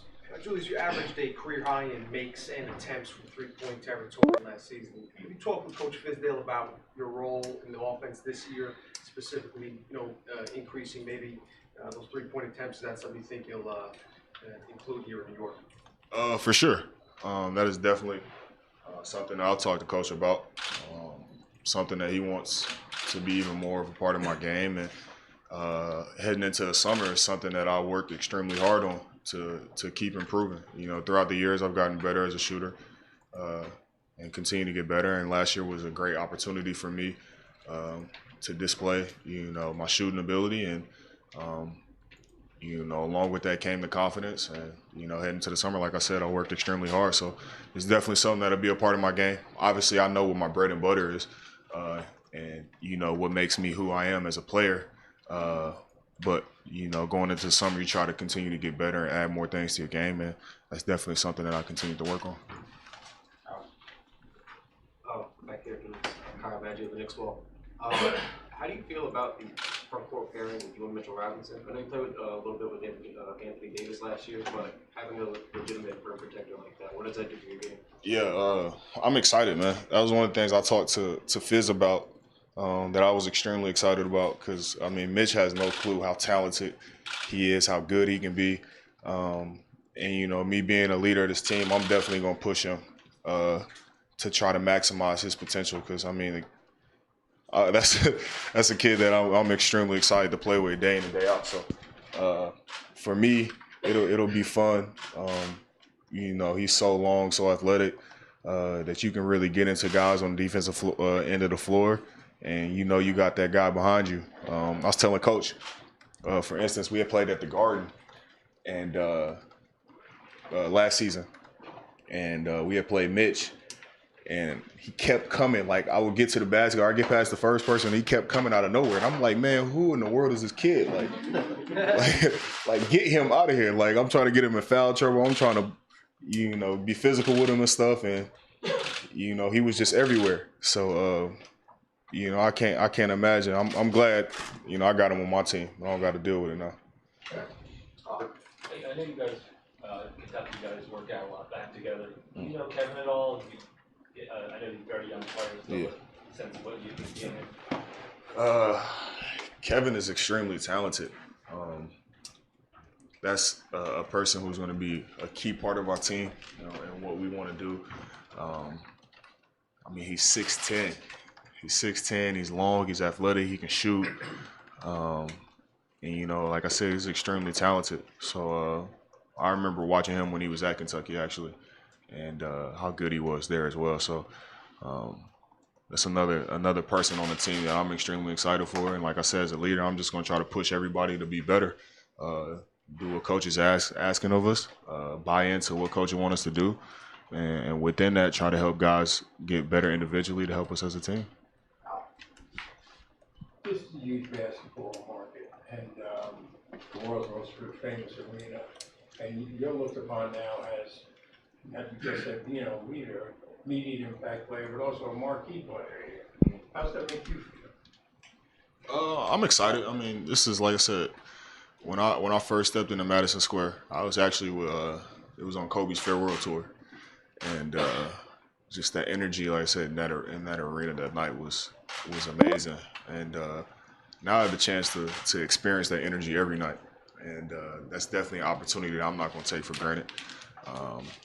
You hope for things and wish for things, and I always wanted to play here, and now I'm excited that I had the opportunity. So I know with that comes a huge responsibility, and I know the way I work. I know how I prepare for the game. I know how much I love basketball, how serious I am about it, and helping this team and try to win games. So I don't really look at it as pressure. I just look at it as a huge opportunity, and I just go out there and do what I love. Fabio. Fabio Malavaz, CFP Sports Brazil. How are you embracing this role as leader of this team? The talent is there. You just play a couple of teams, but it's a new role for you. How are you embracing that? Exactly like you said, you embrace it. I embrace it through how I work, how I try to carry myself. I embrace it how I try to show compassion for guys and understanding. It's not about being a leader and saying you do this, you do that. It's going out there and guys can look at you and go on the court and say, he's leading by example, he's doing what he's saying or whatever it is. And that's how I embrace it. And I also embrace it just by, like I said, I want to make everybody better. It's not about me. It's not about the next guy or the next guy. It's about us as a team. One of my biggest goals better. this year is just to make everybody around. One of my biggest goals this year is just to make everybody around me better. Going out and doing scoring 20 points or whatever it is, that's not the hard part for me. So like I said, I want to make everybody better and, kind of be an extension of coach. Tina, and then we have time for one more. Do we need hi, Julius. Tina from Fox 5 New York. So you mentioned one of your big goals this year is to make everybody better, but you played with the best, and when you look at this team, what are your realistic goals as a team? What do you guys want to do this season? Think you're capable of? I'm not gonna put expectations on anything. Tomorrow's our first day of practice, and we go from there. But a realistic goal, like I say, is everybody's gonna go out. Me, obviously, this guy right here next to me, we're gonna hold everybody accountable. To go out there and play hard, get better every day. Practices and all that stuff. We're a deep team, so we're not gonna, do ourselves any justice by going out there and, kind of, half going and not playing as hard as we can. Because, we got guys that can come in and play hard as well. So, we're a deep team. And, like I said, I'm not going to put any expectations or goals or whatever it is out there. We're just going to get better every day. Last one for Julius, James. Julius, in the past, you've been on some situations or some teams where you've ended up playing 5. This team, you kind of look at the roster. There might be some guys who normally play 4 that play 3. Like, when you look at just the amount of bigs that are assembled, how do you think that mix is going to work? Well, obviously that's something coaches is going to, handle. But I look at our team as a bunch of guys who are positionless, who can play multiple positions, and that's kind of how the game. Everybody says it's just how the game is now. You look at the championship, you look at the finals and playoffs, and you might have 5 guards out there, 5 forwards. It doesn't matter. So whatever lineup is out there to help us get wins is what matters, and we're not gonna worry about that. We're just gonna try to get better. All right, thank you, Joyce. Hold on one second for Marcus. Let's get you out of here. Here's your phone. Thank you. All right, questions for Marcus? Steph? Marcus, can you just talk about the decision to come here and learn about the situation with the Spurs? And you just tell us what happened. At this point, it's really over with. I'm in New York. I'm happy to be here. From Philly, so obviously I'm closer to home, and that meant a lot to me. So, that was one of the major factors in my decision, being closer to home and being able to see my family. And, playing in the Garden, so. What do you like about this team? The biggest thing is a lot of dogs on this team. A lot of guys that's going to go out and try to prove themselves. A lot of young guys that's willing to get better, that's willing to listen. The biggest thing is, I think, from last year, the guys that still here has a chip on their shoulder from, only winning 17 games and, coming to try to get better. And, I think it's going to be a good year. Marcus, ice baths are a big part of NBA culture. Do you believe in them? And can you tell me the story the first time you got on one? Ice baths? Yeah. Cold tub? Yeah. Yeah, when you're 21, probably up to like 26, you probably don't do it. But after that, you use it. Me personally, I use it a lot. I try to recover. It's a big thing in the league, but they're doing the cryo thing now. The Normatec that does the ice and the heat. So it's a lot of new technology shit going on. Do you remember the feeling someone first time said to you, "Hey, get in this freezing cold water"? Isn't that kind of crazy thing to do? I guess. It's crazy to play 82 games if we do it, right? So it's pretty cool. Brian Owen. Hey, Mark. Just want to make sure I heard you said there's a lot of dogs on this team. Is that what you said? Dogs. What is the definition of a dog? A guy who is that just playing hard? You ever seen me play? Yeah, that's my definition right there. There you go. Guys is not going to back down. Guys is going to go out there and compete every night. And I could tell you this, first and foremost, it's not going to be like last year. Yeah, Marcus, Kevin Knox was the starting small forward last season. Yeah. You're here now. How do you see it playing out? How much would you like to be in that starting lineup, after signing a nice deal like this? That's what coaches decide. I think, during training camp, it's going to be a very competitive training camp. And, whoever plays better, whoever plays well, they should start. I'm all about competition. I think it's going to be a very competitive training camp. I think it's a lot of guys that's, that want to start. Everybody wants to start, but, whatever best for the team, I'm willing to do. My biggest goal is just to win games. Danny Small, Lead Sports New York. Obviously with Boston last year, you guys had a little bit of an up and down season in some regards. How do you think you can take the adversity you faced last year with the Celtics and bring that experience to the Knicks to help some of the young guys here? It's a good question. Last year, with Boston, we went through a lot of ups and downs. I can agree with that, but at the end of the day, our expectations, we didn't withhold those, and just so happened, we lost early. But it's a different team, man. It's a different situation, different guys. Like I said earlier, with this team, there's a lot of guys on there that want to prove something. you know, and we don't have any expectations. And I think that's the best thing, to go out there and play freely, you know, and, you know, compete at the highest level and try to win games. Tommy, are dogs born or can they be raised from puppies? Born a dog. So Born. even though it, Gotta be in you. Gotta be in you. So would you feel that the guys, even though they won 17 games and have had difficulty, you feel that these guys have that mentality in them? Definitely, most definitely. I mean, I take that back. If you be around a bunch of dogs, it'll rub off on you. Yeah, I can see that. Yes, Rich. Some of the challenges you guys are going to have is a new cast of characters getting to know each other. Is that one of the real early season training camp, you know, goals to kind of know where each other is on the court and kind of feel it out? Yeah, that's what every team. You know, I just was with Boston and we had 7 guys that could put the ball on the floor and make plays. I mean, I think that's what every team. But the thing about this team, we have a good mixture of vets, a good mixture of young guys that's willing to learn, and you know, I think that's the biggest thing because you know they haven't really succeeded in the past yet. You know what I mean, as far as in the NBA.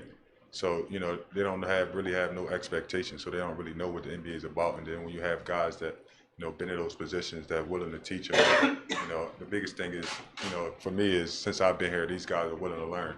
They're asking questions. They're open. So, I mean, I think that's the biggest thing. Steve? Last year, people on the outside, so we were predicting Boston to win the championship, and they're not doing that with this team. Do you, in the locker room, listen to any of that, or you treat last year like this year, no matter what team expectations for you? My biggest thing is I'm not in Boston no more, so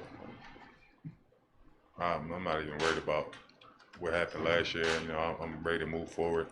Ready to start something great with the Knicks, and I'm ready to get the ball rolling. Last one, Barrett. Just what was it that prompted you to change course over the summer, and what attracted you to come here as opposed to where you were set to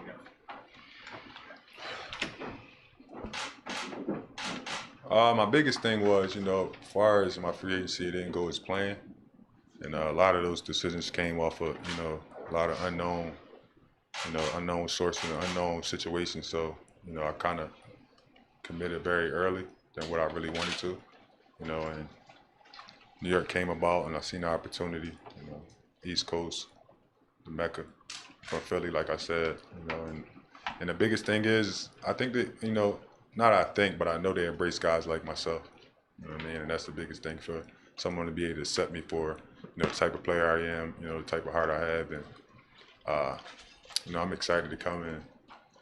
Like I said in the beginning, man, I think it's going to be a really, really surprising year for us. All right, thanks, Marcus. Hang tight, we'll bring in more guys. Hang tight. Nice job.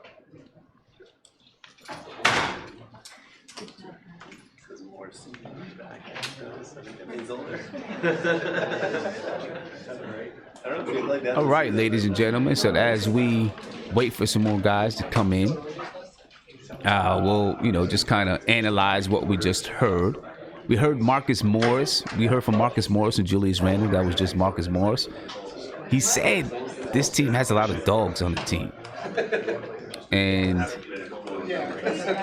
I want to know, do you agree with him? Do we have a lot of dogs on this team? Right? Is there a lot of dogs on the team?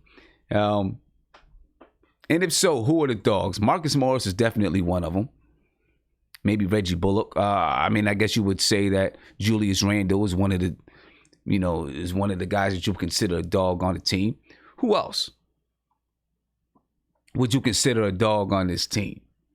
I also want to say, we're going to get to Go here. Oh, cool. RJ Barrett, ladies and gentlemen. This is RJ Barrett. We'll talk about that as soon as we get back. No, they need the mic. It doesn't amplify. It picks. Okay, whatever. You're very enthusiastic on the draft today, and so far, how has been your experience with the Knicks? It's been great so far. Just really enjoying being around the guys, enjoying just kind of, working out. So, just trying to get to know everybody. Tina? RJ, I don't know if you've noticed, but there's another former Duke athlete that's really been in the news the past couple of weeks here with Daniel Jones, and he's had quite a start to his rookie career. A couple questions. How well did you know him through the athletic system? Do you guys talk? And can you live up to his first two rookie starts?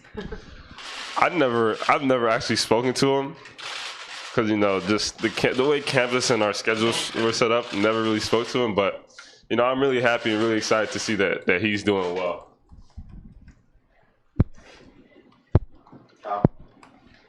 Hey, RJ, back here. I was wondering if you had a preference for what position you'd like to play. Or are you more comfortable with the 2 at this level, you think, or maybe the 3? I mean, if you watch me at Duke, whatever coach needs, I got you. Sorry. Yeah, just getting back to Daniel, did you ever go to Duke football games at all during your career there? Or, was that a big thing for the students? Or? As a team, we went to a Duke football game. Had a good time. They won, so it was good. Do you want to go to a Giant game, or now that you? I would love to go to a Giants game. Adam? Hey, RJ, how you doing? Coach K said that Coach Fizdale invited him to training camp. Has Coach K mentioned that to you at all? What would it mean to you or the team if Coach K were to come here? It would be cool, to see Coach. I always enjoy talking to Coach and seeing him around. So, it would be cool if he came. Tommy? RJ, you have been playing with guys kind of pick up and whatnot. Is there one player that's kind of stood out to you who's impressed you? Everybody. Everybody could play. Rich? As you start your first season, what do you think is the biggest challenge that you'll have to face initially in taking the court as an NBA player? Just getting used to it. You go into a different level as pros, so just getting used to the NBA, really. Steph? Hey, RJ, is there one thing in particular you want to accomplish this training camp? Is there one thing that you want to work on the most? I just really want to just come in and learn. Come in, a young guy, and just try to compete. Brian? Your last preseason game against New Orleans, have you and Zion talked about you're going to see each other again so soon, and think that'll be a little more fun than your average preseason game? We actually haven't talked about it. It's weird. We don't really talk about basketball too much like that. But, it'll be fun to play against. Steve? Some of the veteran guys were in there already. We were talking about that they want to take a leadership role with younger guys. Has that started already? Has the pickup stuff you start hearing things you're hearing from these guys? Definitely gotta learn from the older guys. They know what to do. So we definitely appreciate their leadership, and we need it. Henry?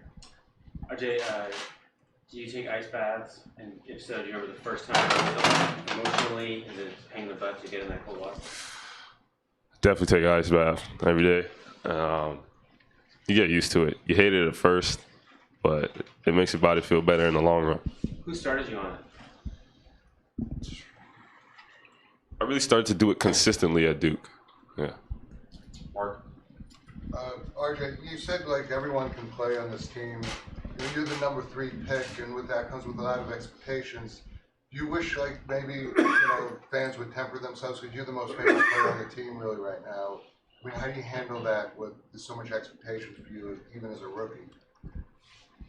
I don't care. Just gonna go in and play basketball.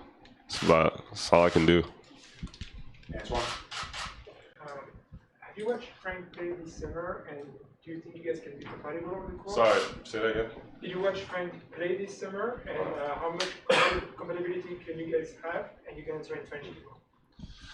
I liked Frank when he played. They played the U.S. right, and he went to work that game. So, he's definitely a great talent, and we should play well together. RJ, how much have you enjoyed everything that you've done leading up to this? Because last year you embraced the moment, embraced the challenge. Now you're here. The media is going to be like this constantly. Is the challenge the thing that you're most looking forward to? Just everything that comes with it, basketball, the game, the expectations, the hype. I'm looking forward to playing basketball. That's it. All the media stuff and everything. it doesn't really happen without, you know, playing the game. So I'm just looking forward to just playing the game that I love. Coach Fizdale mentioned that he's going to be tough on you, maybe even tougher than Kevin Knox. Are you ready for that challenge, knowing that he's more taking that everything has to be earned and not given? I want Coach to be tough on me. You know, that's the only way. You know, I feel like if you're pushed and, you know, you have a tough coach that's on you, it's going to make you play better. And I feel like I'll learn faster that way. That's good. Thank you, RJ.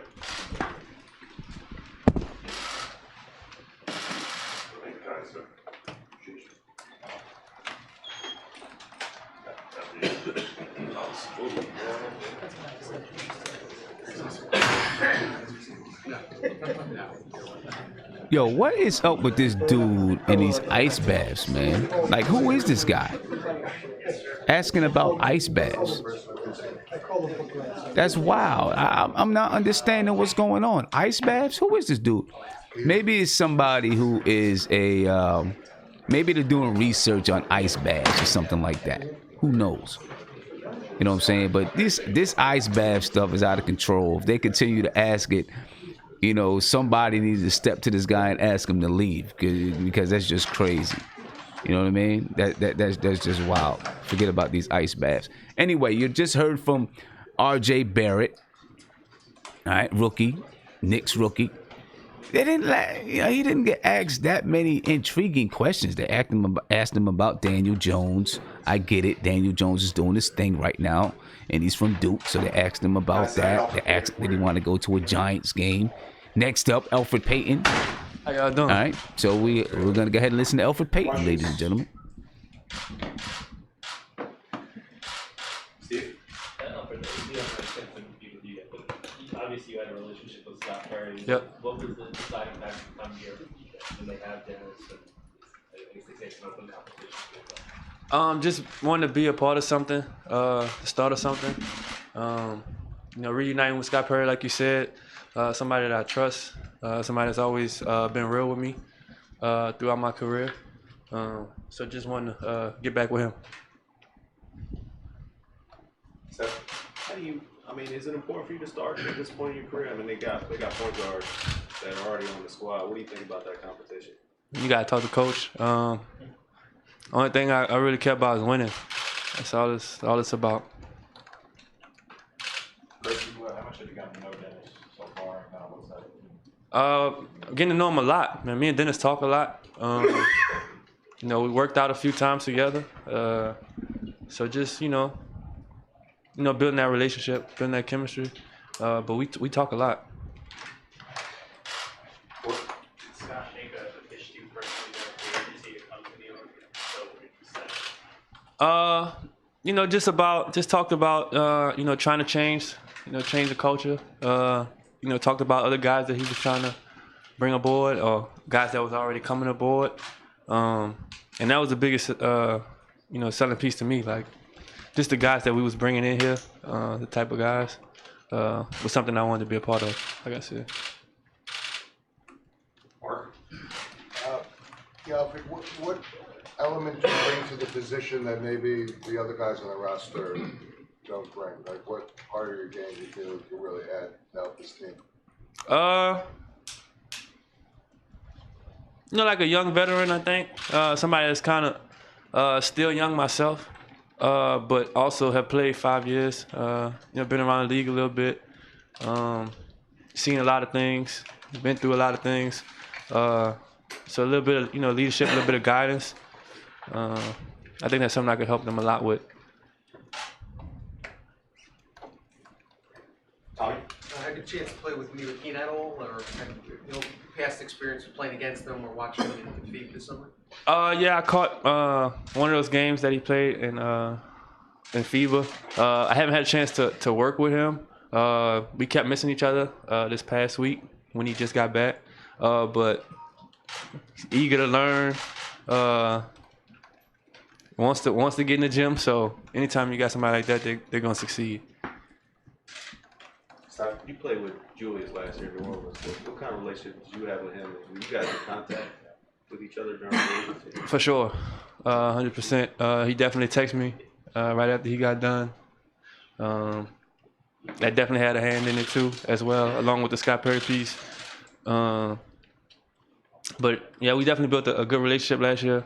Somebody I learned, I watched him afar, obviously playing against him.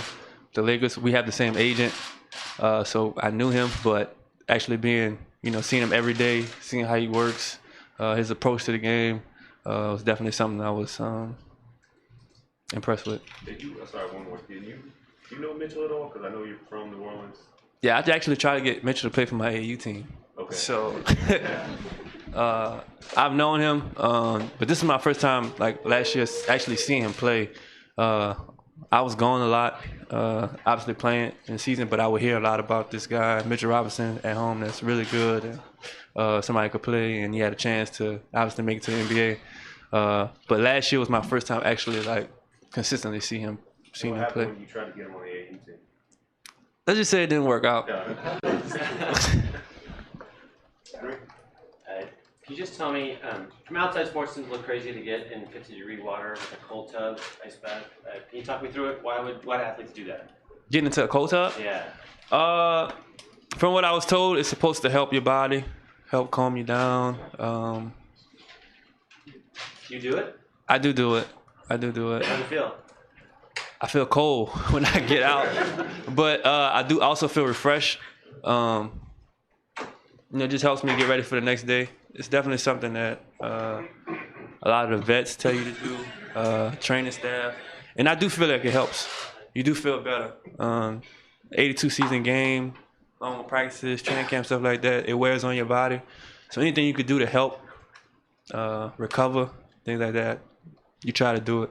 All right, last one, Rich. You said you wanted to be part of something special that's beginning here with the Knicks. When you look at your fellow teammates and the roster that's constructed, what do you like about them? A lot of these guys still have a lot to prove, and if they don't, they still feel like they do, and that's something I think we gonna try and wear on our shoulders, like a chip on our shoulders to a certain extent, and that's something I want to be a part of. Thanks, Yeah. Thanks. Appreciate y'all.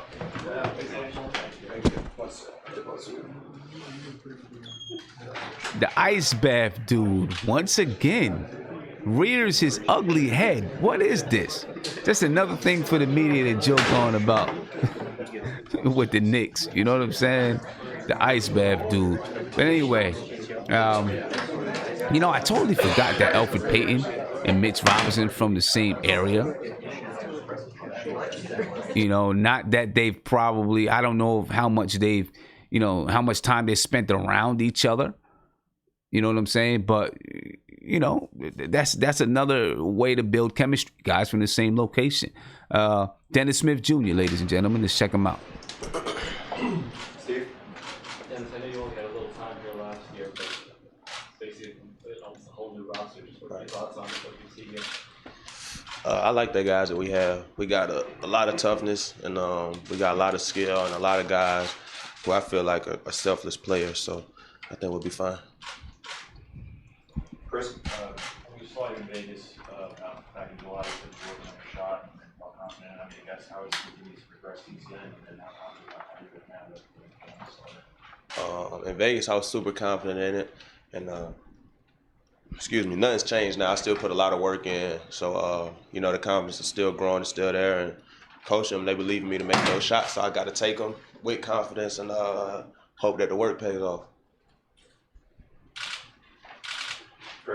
How anxious are you to see how it plays out in an actual game today?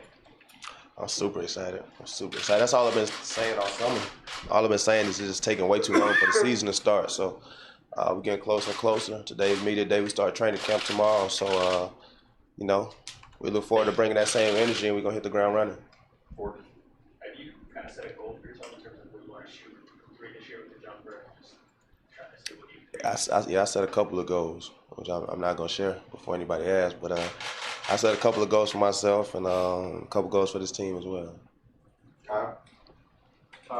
What would you say the benefits are to having a full summer and an off season with the team versus, when you came here it was a little bit hectic after the trade? Say it again? My bad. Sorry, I just wanted to ask what the benefits are, do you think, to have a full summer with the team together versus last year was probably a little bit hectic when you came over after the trade? I think that's crucial in terms of our camaraderie. You know, whenever you get to work out with guys and you see them grinding, you see the sweat equity they put into things, and you can put it in with them as well. You know, you gain a different level of respect for those people. Tommy? Do you feel like you have a lot to prove this year? You know, coming to the league, there's obviously high expectations. Right. You've been traded now. Do you feel like people have maybe forgotten just how high your ceiling can be? Can you put it all together? You know, with all that, with what other people think, you know, it is what it is. I'm really just focused on winning games. You know I got to be the best version of myself to do that, and that's what I've been working towards this summer. How important is your success? How important is you playing well to the team's success, you think, this season? I think it's very important. It's very important. Like I said, I'm the best version of Dennis Smith Jr. You put him out on that Knicks team, it's a pretty good team. You're on. Talk about what Julius brings to the team. An elite scorer. He's an elite scorer. A big offensive threat. A lot of toughness. You know, he'll be a matchup nightmare. You know what I'm saying? You put him in that pick and roll and he switches, he's gonna punish him. Anybody his size might be too slow to guard him, so he's a matchup nightmare. Mark. Hey, Dennis, how did it go with Keith Smart with the three-point shooting and him coming to North Carolina and working with you? How did you enjoy the experience, and what can we see differently maybe? That's a nice suit. I don't think I ever seen you that fresh. Fresh, you sharp as a tack right now.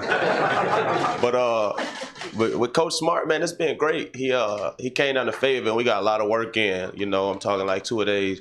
So I mean, even aside from all of the physical work that we put in, just the way that he sees the game and how great of a person he is. You know, he's a great human being. His spirit is always high.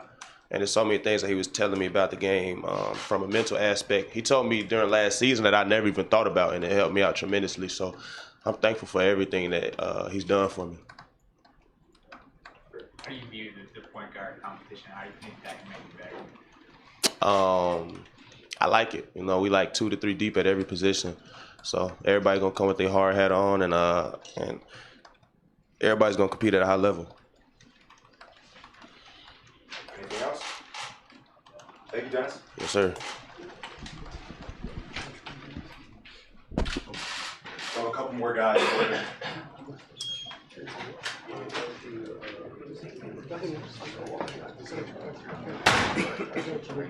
Oh, right. The ice bath guy didn't show up that time. You know what I mean? And that's a good thing because I'm getting tired of that question. But, you know, I like that I heard, you know, Dennis Smith Jr. say he feels like a selfless player on this team. That's a good thing. You know what I'm saying? A selfless player, a guy that's willing to, sounds like a guy that's willing to get the ball around to some of his other players. You remember earlier, you know, back in Summer League, Dennis Smith Jr. said that he wants to help R.J. Barrett win that Rookie of the Year. Right?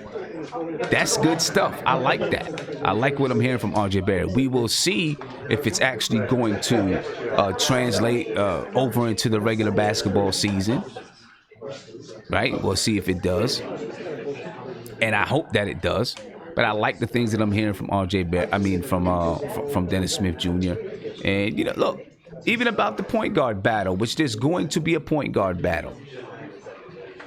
You know, he said, you know, I like the competition. I want the competition. You know, it's going to help all of us get better. Now, obviously, everyone is going to say that. You know what I'm saying? And what you hear in media day isn't going to be the exact feelings of all of the players. All of the players. You know, guys are going to say what they're supposed to say. It's honeymoon period and all of that good stuff. You know what I'm saying? But so far, you know, guys are saying the right things, and we'll see if it's going to go over into the regular season. So while we're waiting for the next person to come up to the stage and speak, I'm gonna get to some of the guys in the video chat and see what they think about it. You know, we may be cutting it off short. You know, but I'm gonna get to some of these guys here. I got Raz Kamara in the chat. He's new to the chat. So, let me let this guy get a chance to say a word or two. What's up, guys? What's going on, man? Chill. Good. You hearing me now? Yeah, I can hear you, brother. I can hear you. Oh, now what's up, man? I've actually been following your I've been following you for a minute, so it's a pleasure to kind of be here. I appreciate you being here, man. So what so far? What do you like from you heard? Do you like what you've heard so far? Definitely. I actually like the demeanor of every player. I feel like it just each one of them have like a little nucleus, so it's just funny to see how they. I know it's just first training camp. I know just getting to know them and everything, but each one of them have like a niche with other players. So I kind of feel like that. I don't know. It's my opinion. No, you're right. Each one of them, they do kind of have a little niche with other players. Like we were just saying, Elfrid Payton, he played with Julius Randle. Mitchell, he's from the same place as Mitchell Robinson. R.J. Barrett and Iggy, right? Played together. There's a couple other connections. Elfrid Payton is also connected with Scott Perry, right? Okay. Because Scott Perry drafted him. Let me see who else is on the team. There's a couple other connections as you go through the team. A couple other connections of guys. Taj Gibson played with. Who did he play with on the team now? I think he was on the team with Bobby Portis. With the Bulls, I believe, maybe for a season or something like that. So there are some connections that should help these guys. Hopefully, will help these guys mesh just a little bit. Yeah, so, I also feel like there's the last 2 years we have the rookies that kind of got signed for performing during the training camp last year. Well, not training camp, but mostly like the Mitchell Robinsons, the Trayers. So trying to get that little assemble with the new team, because those guys that we got, they were people that were hungry. I feel like Kevin Woods. That's his name. Kevin Woodson. I forgot his name. He's also one of those. So I love the competition, but I also don't feel like not everybody's gonna have everybody's back, because everybody's kind of fighting for a role. We have so many guards, so many power forwards. So that's what I want to see them play, because I'm like, and now you have Frank. So Frank or Bobby Portis coming out. So it's like I'm just kind of like getting to see, because I want to win games. I don't want to get billed for nothing. So last year was supposed to be a build up, and I'm tired of build up in a sense. Yeah. Let's see what Bobby Portis has to say. Yeah. Bobby, just your off season, you had said that you had lost some weight. Where does that stand now? How great a shape do you feel you're in after your off season? I'm in great shape right now. Ended the season with the Wizards at about 263 pounds, and I got down to 249 over the summer. When I was on the Wizards, they really wanted me to get down in weight, and I did that, and I feel really, really good about it. Moving better, feel great, and just feel great overall. Steve? I think I read somewhere that you were part of that invitational thing with Kobe and stuff. Just kind of what was that like to feel you took out of that? It was great. Got the invitation from him to, come train and learn some things from him. More mental than physical. He tested all our minds. It was really, really fun to go out there and just compete with, some of the other guys in the league. And I had a great time there. I learned a lot, and I learned a lot by myself. And it was really, really fun to be in there, like I said. And I didn't go to day 2. I had to go somewhere. I forgot where I had to go. But I did one day of it. It was a 2-day event, and it was really fun while I was there. What position do you feel most comfortable at? It doesn't matter to me. I can play power forward, I can play center. I love to stretch the floor. I can shoot the ball really, really well, and that's what I do now. Tommy? Bobby averaged a career high in attempts for three-point territory last season, especially with the Wizards. Is that, and the Knicks desperately needs three-point shooting. Is that something Coach Fizdale and Mills and those guys talked with you about when they were signing you, that they want you to stretch the floor? Yeah, for sure. I've developed my three-point ball each and every year I've been in the league. I think my percentages have increased every year, and I've been getting better at it each year. I put the work in the summertime to prepare myself for that, and it's been really fun just to see my progress. I love to pick and pop, especially when there's a slower big on me that I can really take advantage of it. And it's been fun just to see the progress, like I've said, and they have talked to me about stretching the floor a lot. So I think that's something I can really do to help the team. Hold on one second, guys. Taj is coming in also. Taj, can you join us? With the next question. Henry. How you doing, Henry Aperture? This is a question for either or both of you. Ice bath seems to be crazy from outside of the sport. How'd you get into it? Do you believe in it? What does it feel like? Ice bath? Like a cold tub? I take ice baths, before the game and after the game. I think that really helps you, helps you recover really well, and, it keeps you up for the season. I think that's, it helps you, throughout the entire long season that we have, 82 games. And, I know most people love to go in the cryo machine now, but I think there's nothing like, touching the ice water. For me, I just been using it over the years. I used to hate it. The older I get, the more I started loving it. It helps recovery. But you can tell the longer I've been in the NBA, I started with first my ankles, then I got lower into the tub, Taj Gibson my legs. speaking now, folks. Now I'm going full body. So it was a process, but it's good for you. Chris? This is how you envision both of your free agency periods playing out. Why did you end up choosing New York? I didn't know what to expect. I had a lot of good offers, but New York was one of those teams that always was on my mind for a long time, and I feel like it was an opportunity for me to just go there, play home, enjoy it, and play with a good group of young guys. For me, I didn't know how mine was going to play out. I had a few offers as well, like Todd said. I thought I was going to resign with the Wizards. Things didn't work out that way.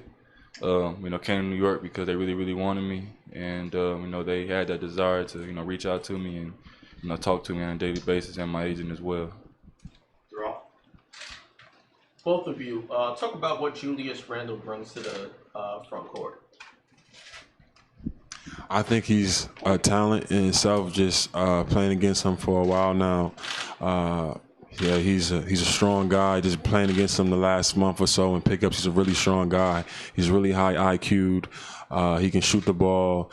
He's really unselfish, and he's one heck of a rebounder. You got a complete triple threat, and I think he's been a sleeper, and he's a talented player.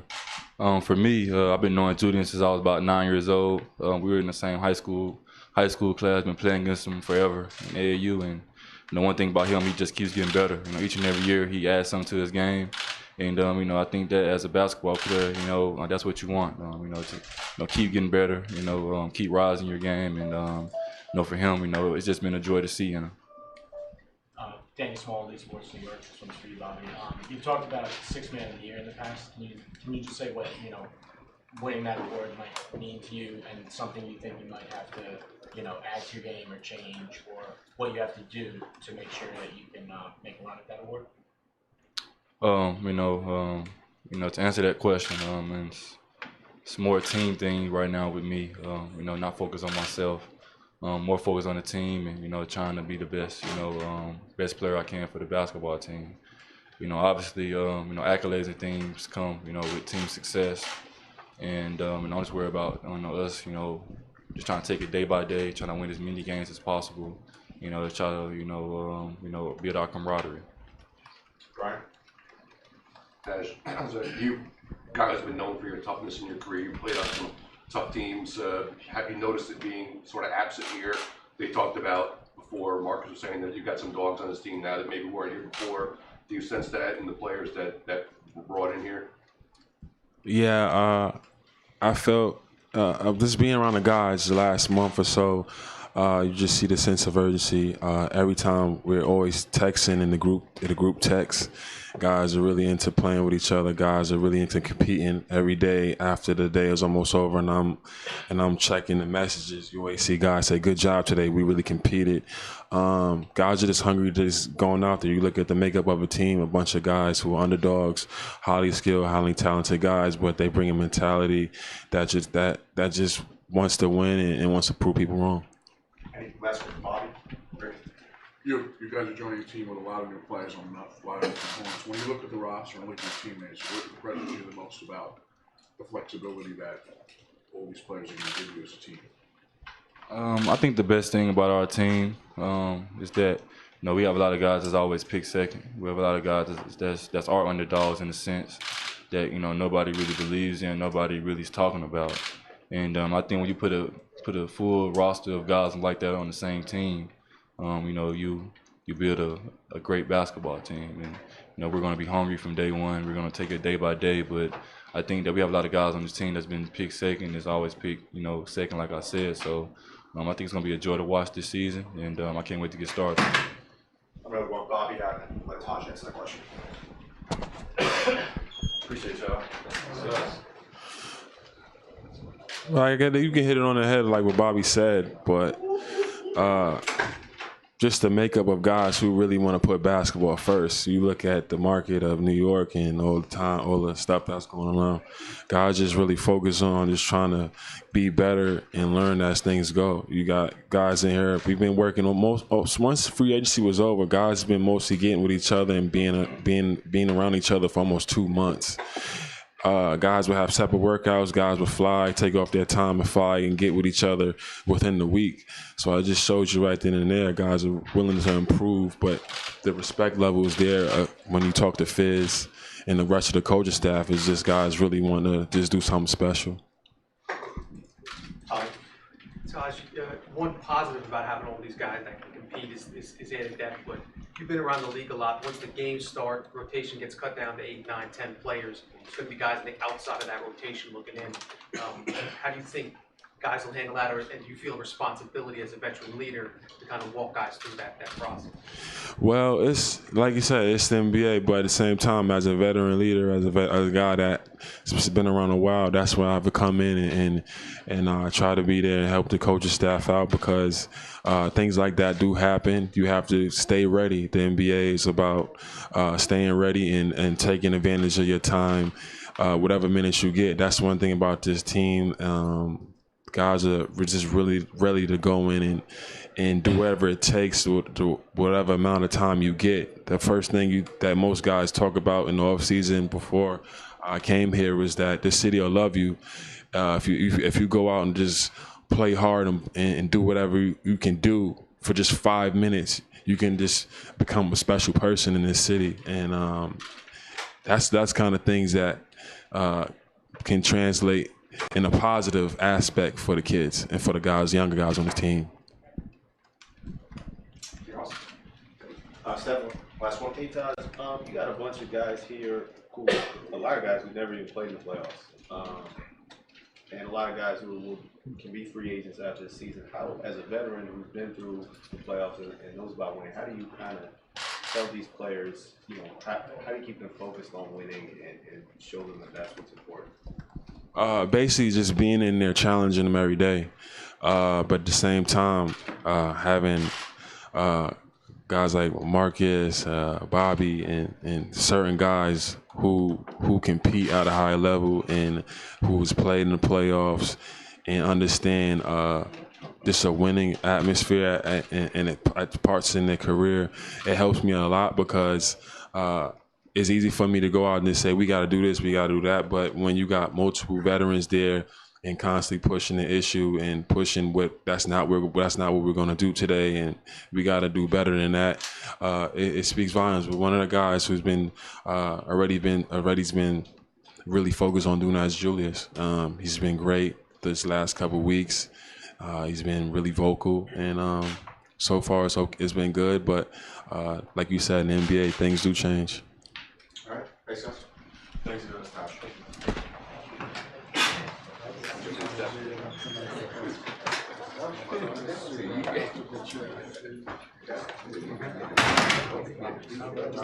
Ladies and gentlemen, that was Taj Gibson speaking, and we're currently waiting for the next New York Knicks to step up to the podium and speak. Not really too much of a podium this season. This season is a little bit more, just a couple chairs in front of a backdrop. But anyway, just one more thing about the ice bath guy. I kind of feel like the players knew about this guy, and so they, if not, I think if the players didn't know about this guy, they would have been asking like, yo, like, why are you asking about ice baths? You know what I mean? But let's get to Kevin Knox. Kevin Knox now coming up to the stage to speak to the group. All right, it's Kevin Knox, ladies and gentlemen. You were here last year for the 17 wins. I mean, what are expectations for you going into this season with this whole new group of players? I mean, how much better do you think this team can do? Yeah, I mean, I think we're gonna have a lot better season this year. I mean, last year was a rough season, but I think us young players, as the season went on, we grew a lot, got more confident, more comfortable on the court, and I think that we can carry that on over to this season. I think all the guys had a great summer this past summer, so. Man, we're looking forward to getting training camp started, just to get out there on the court, get gelled together, and have some fun. Rich? Kevin, what did you learn from your first season that you can take into starting training camp now in your second year? Obviously, a lot to learn in this game, but what are the specific things that you think you picked up on the best, and what are the specific things you want to work on the most? Yeah, I mean, I think with this first season going by, I mean, I think this summer I had some film that I could really watch. I mean, going into last year, I had no film really on myself, but this year I got film that I could really watch and see where I can grow at and get better at. Obviously, I got to get better at the defensive end, and that's something that me, Fizz, and a lot of coaches have been working on this summer. And my trainers, back home, have been working on my defense, being more consistent, more efficient on the floor, knocking down open shots. I mean, this team has a lot of great scores on the court, so I mean, we're gonna have to knock down shots in order to win a lot of games. James? With all the veterans that are now on this team that weren't here last year, is it a different feel just because you have guys with more experience, right? Oh man, it's a totally different feel. I mean, it's just more electric this year. I mean, we just got more spirit in the locker room, on the court. I mean, our veterans this year are very more talkative, very more supportive of us. I mean, last year we had some great vets on our team, but I think this year we have a lot more and guys that have been playing in the league a little bit more. So, I mean, it's definitely different atmosphere, different energy on the court and in the locker room. I think the guys are getting along as well. So, I mean, once you start playing and start to get the games going, I think our chemistry is going to get better and better. Tom? Shooting 37% from the floor last year is obviously not the number that you wanted to. Yeah. I mean, looking back on tape, was there one, second, was it mid-range? Was there something that you saw that you can improve upon going to the next year to get that field goal percentage up? Yeah, that's a great question. I just took a lot of tough twos, a lot of contested, some bad shots that I took last year. That I'm going to try and eliminate out of my game this year. I mean, I think I was forced to take a lot of bad shots late in the shot clock. Bad shot selection, but I think this year we got some great point guards that's going to get us the ball where we want to. We got some veterans that's going to teach us where to get to our spots, when to take shots, where the bad shots. And like I said, last year was just basically a year to see what we need to work on. And I think I grew a lot this summer with my shot selection and stuff like that. So I mean, this year I'm just going to try and eliminate a lot of bad shots and just knock down some more open shots. Kevin, you look physically stronger too. Mm-hmm. What have you done with regards to this thing? Has it been a lot of weight room, or has it been other stuff? A lot of weight room. So I mean, I think that's just something another takeaway I took from last year. I mean, just the physicality of the game, taking those bumps, going to the basket. I mean, a lot of and ones that I missed, a lot of times where I got bumped and was fading away from the basket. So, I mean, I think that was really another focus of mine this summer, is getting a lot stronger, upper and lower body. So, I mean, I think that was another takeaway that I took. So, I mean, this summer I really hit the weight room really hard. Got a lot of shots up, but, I mean, the training staff, I mean, they definitely saw growth in my body, and I got a lot bigger. A lot of people said that as soon as I saw them. So, I mean, that was the goal, just to get bigger and get stronger. Hi, Kevin. and Justin filed some on news. I was wondering if you were going to have a special relationship with RJ, just trying to help him with the growing pains that comes with being a rookie and playing in New York, and understanding that there is an immediate pressure of winning now, and just relaying some advice to help him have a better transition to the NBA. Yeah, I mean, I know a lot of you guys have talked to RJ before. I mean, he's a very calm, cool, collected person. I mean, he doesn't really get fazed by much. So that's a good thing to have, especially here in New York. I mean, it's a rough place to play, but I mean, I think that he's going to adjust really well. I mean, I think he's a very competitive player. He's going to play hard, play with energy. He's going to bring a lot of spirit to the team. So, I mean, I think I'm really looking forward to him playing in the Garden. I think he's going to adapt really well. I mean, everyone's going to struggle throughout the season. I mean, even the best players in the NBA struggle, don't have the greatest games. But, I mean, coming in as a rookie, I mean, you got to have a lot of confidence in yourself to bounce back from bad games. And I think RJ has a lot of confidence in himself to bounce back, have a good game the next game, and put the bad ones away. Kevin, Todd mentioned there's a group text among the players. Who started it, and what happens on that text? I mean, I think one of our social media people probably started it. Just put the group team together, introduce each other, say the names, get the numbers and stuff. But I mean, there's a lot of laughs and fun. A lot of Sunday night football. You got teams that love NFL and stuff like that. People rep their cities and stuff. So I know Elfrid's a big New Orleans fan. You got Julius and Bobby are big Dallas fans, and they played last night. So you know, last night had some trash talk and some videos and stuff in there. So I mean, it's a fun group chat. I mean, I'm pretty sure it's gonna go throughout the season. It's going important stuff, funny stuff. I mean, there's a lot going on in the group chat, especially as a team. Anything else? Kevin, with all the proven veteran forwards coming in, you know, obviously there's going to be big position, a lot of competition. How do you think that's going to help you going into year 2? Yeah, it's gonna help me out a lot. I mean, whoever's compete with me is really gonna push me and make me compete on and off the court. I mean, defensively, that's something like I said, I want to get better at. So somebody that's going to go at me in practice so I can get better defensively. But, I mean, there's a lot of guys on this team that's really going to have a great opportunity at starting this year. So I'll let the coach figure that out. But I think each and every single one of us obviously want to start, and we're all going to compete for that job. So that's what's going to make practice and make training camp really fun, because I have a lot of dudes out there that's going to be fighting, competing to get that starting spot. This was doing a lot of spots last year. Yeah. Did you come out of that feeling like one position you feel is the most comfortable at, that would like to play more this year? I mean, no, not really. I mean, a lot of the best players in the league play multiple positions, and that's something I want to be able to have my coach have confidence in me and put me at any position on the floor, and for myself to be able to produce. So, I mean, last year we didn't really have that many players that played, so I mean, I had to play bounce back from position to position. So, I mean, if Fizz wants to do that this year, I'll likely happily do it again. I'll put on some weight, put on some muscle. So, I mean, I think I should be pretty well, do better than I did last year. Steph, can you share how much weight you gained? To be honest, I mean, it looks like I gained a lot of weight, but I really didn't. I just gained some muscle, just get a little more defined a little bit. Last year I was a little bit skinny, put a little bit of muscle on. But, I mean, right now, I mean, I think last year my level playing weight was like 215. I'm about 218, 219 right now. So, put on a little weight, but once you start playing, I mean, I'm pretty sure it'll go down a little bit. So, hopefully I can keep it up. All right. Thank you, Kevin. Thank you, everyone. This concludes Media Day coverage for today. Send out practice information later. All right, ladies and gentlemen, and that concludes the media coverage for today. Unfortunately, we didn't get a chance to hear from Frank Ntilikina. We didn't get a chance to hear from Mitch Robinson. We didn't get a chance to hear from Zoe. Hopefully, we'll hear from those guys later on. You know, Kevin Knox looked noticeably bigger, noticeably stronger. And we'll see, we'll see how that translates to the regular season. But he said he put on, about 3 pounds of weight. So right now he's about 218. Usually you lose 3, 4, 5 pounds when you come into the regular season. You know what I'm saying? With all the playing, working, blah, blah, blah, blah, blah. Hopefully he can keep it up, though. That would be the thing. Hopefully he can keep it up. We'll see. I don't know.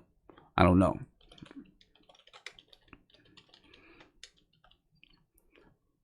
But I want to get to the appearing. or the whereby.muk, whatever we call it now, and get you guys reactions.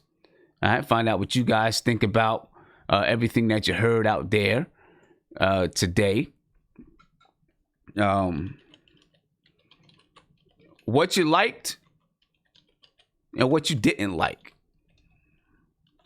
All right, that's what I want to know. What you liked and what you didn't like. And before we get to that, though, I'm going to go ahead and get to a phone call. All right, caller, you're on live with Nothing But Knicks. What's popping? Sam. Yo, what's popping with you, brother? How you feeling? Sam, I'm telling you, I feel like David Banner right now, about to rip out in terms of inventory is getting low. A loan builder loan can help stock your shelves. The seriousness that this man had when he said that it wasn't going to be like last year. Mm-hmm. Okay, like I told you in summer, I've got an old pair of crusty Timbs that I'm saving to wear in the Barclays Center when I wipe my foot on those nets. You hear me? It's not going to be the same deal. Okay? Us Knicks fans, there's some of us out here, we kind of looking at the glass half full or half empty or whatever the saying goes, instead of looking like, this team is a different team. It's going to be different. They got tough, rough, big boys that's going to show some of these young guys what it takes to play day in and day out rough, big boy basketball. Right. I agree with that. And that's going to start from the beginning of the training camp. See, the one thing with the guys that we have is, like you said, no nonsense. Like, you're not coming into training camp, you're not coming into practice playing and joking and doing all that kind of crazy wild stuff. You know what I mean? No, you're going to learn. You're going to learn on the job, and you're going to learn real quick. And if you're not, and if you're a young guy and you got a high draft status, it really doesn't matter. Okay, it really doesn't matter, because these vets are going to sit you down and they're going to let you know what, you got to work on your game. Right. Okay, you still got to work on your game. You got years to go. But these vets that they've compiled, is the right kind, I think, nucleus that's going to go in there every day and come to work with the lunch pail every day. Right. And that's what we needed. I already said what I think the record is going to be. There's no time to discuss that anymore. Okay? It's time now to work. It's time now to work, put the work in, and here we go. I feel you, man. I feel you. Training camp starts tomorrow, right? Tomorrow starts training camp. I'm excited. Is my mic picking up some cartoons in the background? One second. I'm excited to hear and see the guys play. See some clips from training camp, see what these guys are doing, see how they're looking. Did you see Kevin Knox? He looked noticeably bigger, man. What you think about that? Kevin Knox looked like he said 3 to 4 pounds, but I'm like, my God, you put on more than 3 to 4 pounds. See, and because muscle weighs more than fat. Right. And maybe I don't know. He's a young guy. Maybe he doesn't know how to speak and say exactly what he means, because he had to put on a few more pounds of muscle, and then maybe he does have some fat weight on him. Everyone needs a little bit of fat weight, but maybe, he put on some definite muscle, and he should be a lot stronger this season, at least looking at him. He's got to use it, though. He's got to be confident enough to use it, but he definitely put on some muscle. He is not, because I know that's your guy, and you know what? All of these guys are our guys. They wear Knicks jerseys. Right, but exactly. As a young guy with that kind of athleticism, and I remember I was telling somebody, I was like, I'm watching him, and all young guys with that kind of athleticism wants to bang it on somebody. Mm-hmm. It don't matter. You're dreaming about banging on somebody. And I would watch him throughout the season. I'm like, why does he play to me some way like it's like he's scared of his athleticism? It's like you scared to rise, cock, and finish. there was times, I mean, when he caught that two-handed, in the garden, and he swung on the rim and he knocked homeboy back. It was like he didn't know that he had it. I'm like, you're 19 years old. If you don't have it at 19 to rise, cock, and throw it on somebody, when are you ever gonna have it? Right. And with these kind of veteran guys, older guys around, they're gonna be telling him you should be expecting to do that. Exactly. I'm telling you, these guys are gonna have a great, they're gonna have a great influence on these kids, man. They're gonna have a great influence on them. I feel it, but I just want to call for a quick second. I'm at work, but I have to steal some time to watch my guys. I have to steal some time to listen to my guys. Yeah, man. But I appreciate it, bro. Do our thing, my brother, of course, as always. I appreciate it. All right, family. All right, man. Peace. Yeah, if you want to call in, ladies and gentlemen, 516-405-2246. I'd like to hear your view. I want to know what you think about, what you saw and what you heard and, for Media Day. Because, hey, man, it's right here. It's right here, right now. You know what I mean? It's right here, right now. Let me get to one more phone call, then let me get to the video chat. Caller, you're on live with Nothing But Knicks. What's poppin'? Hi. Hey, how you doing? You're back on. Good. What's going on with you, brother? How you feeling? So what did you feel about what you heard, man? I feel great. As you saw, looks stronger, and he looks like he's ready to play. All the players do, and I'm just really excited for the season to start. Yeah, man. Is there anything that you didn't like that you heard? The ice bucket questions. I wasn't really sure what was up with that. Yeah, I don't know what was up with that either. I don't know what importance that had for the team, but I think that's one thing we didn't like. I'm not sure about the ice bath guy. I think here's the only thing I can think about with the ice bath guy is either. I mean, I think the players knew that he was going to be there asking questions, right? Or else somebody would have been like, yo, like, why is you asking us about the ice bath? So I think the players knew. So either there was some kind of survey going on, or maybe even Madison Square Garden, maybe even they were doing some kind of survey to find out what guys feel about ice baths. But if that was the case, I don't know why they wouldn't have just done that in the locker room. So who knows, man? It's crazy, but I'm pretty sure that'll be a going joke, Yeah. Yeah.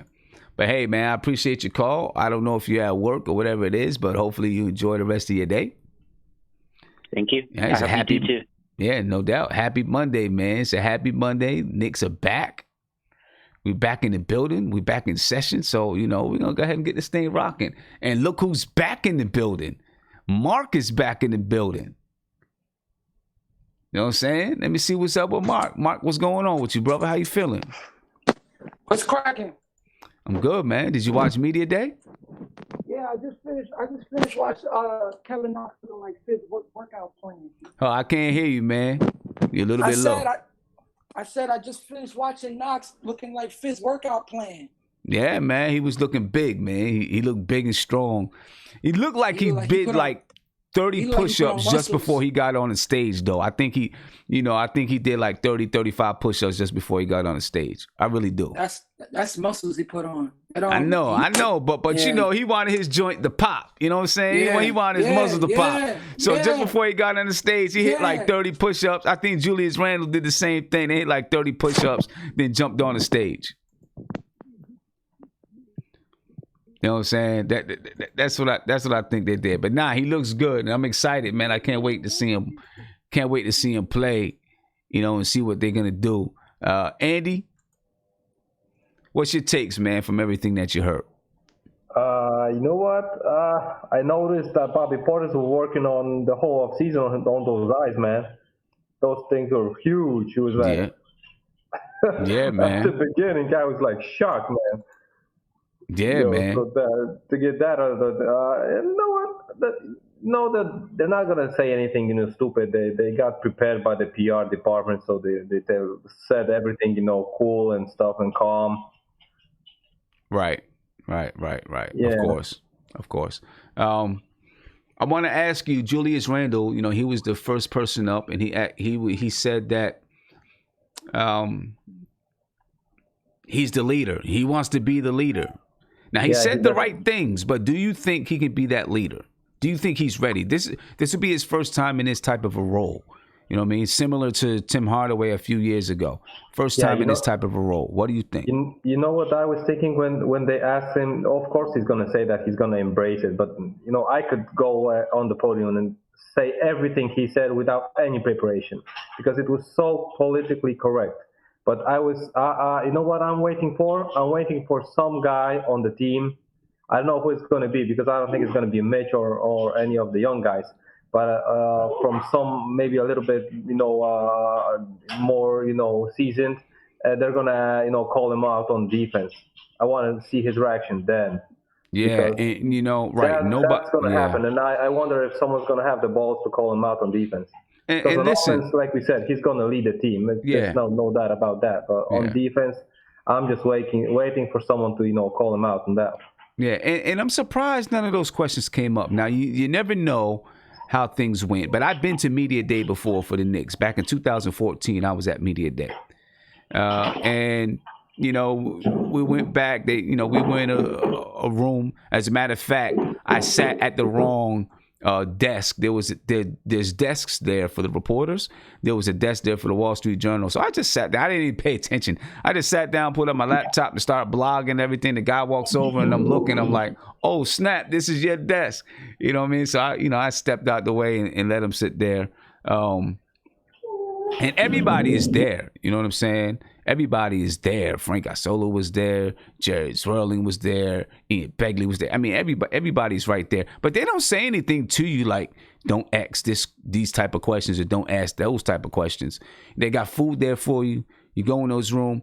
You go in a little room, and then when it's time for questions, they bring you into the question area. A bunch of seats there. They got a guy running around with a microphone.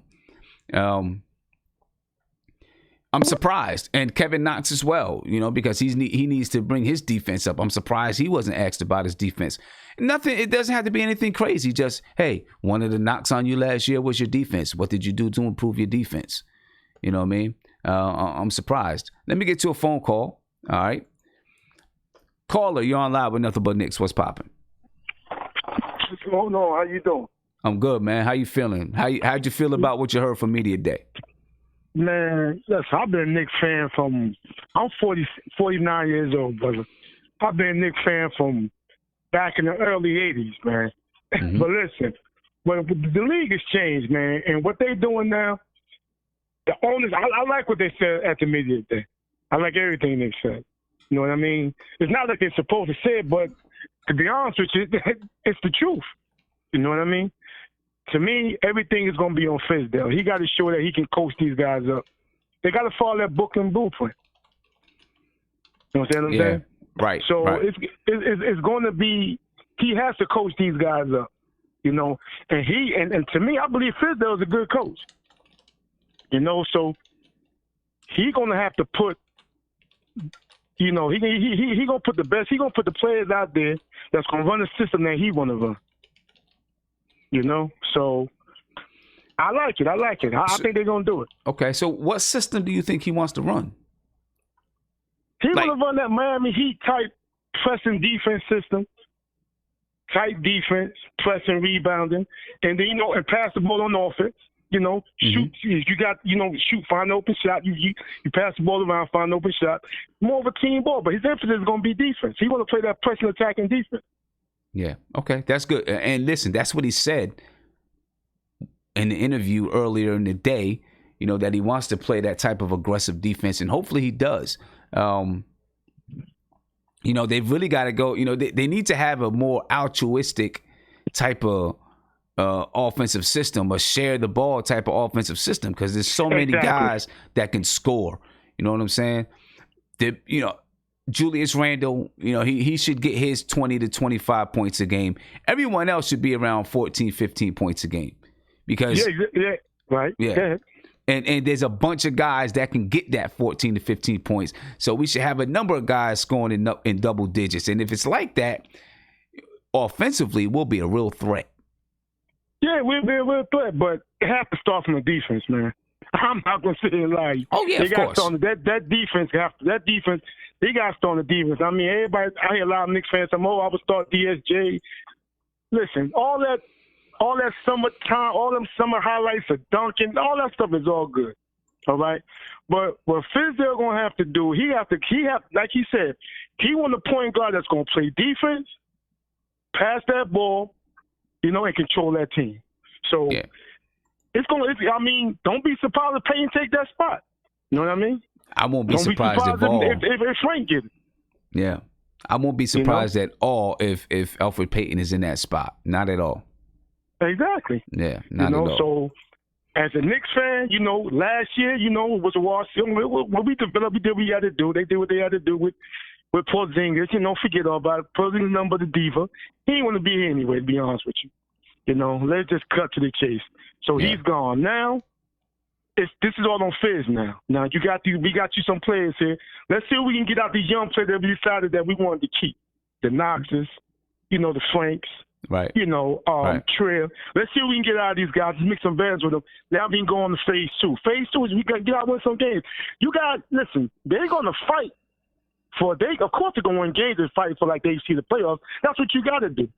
Because, that's the only way you're going to get players in the league. If you want the phrase to come, that's the only you're going to get players in the league to come here. If they see you got that in you. That's right. That's the only way you're going to do it. Hey, man, I appreciate the call, bro. You know what I'm saying? I thank you, brother. Listen, y'all guys have a good day, man. Let's go. New York Knicks all day, baby. That's it, baby. Peace, man. Have a good one. Have a good one. All right. Let me get to a couple of super chats, man, and shout out some of these guys here before I get back to phone calls. All right. I want to give a big shout out to City for Real. Thank you for the super chat.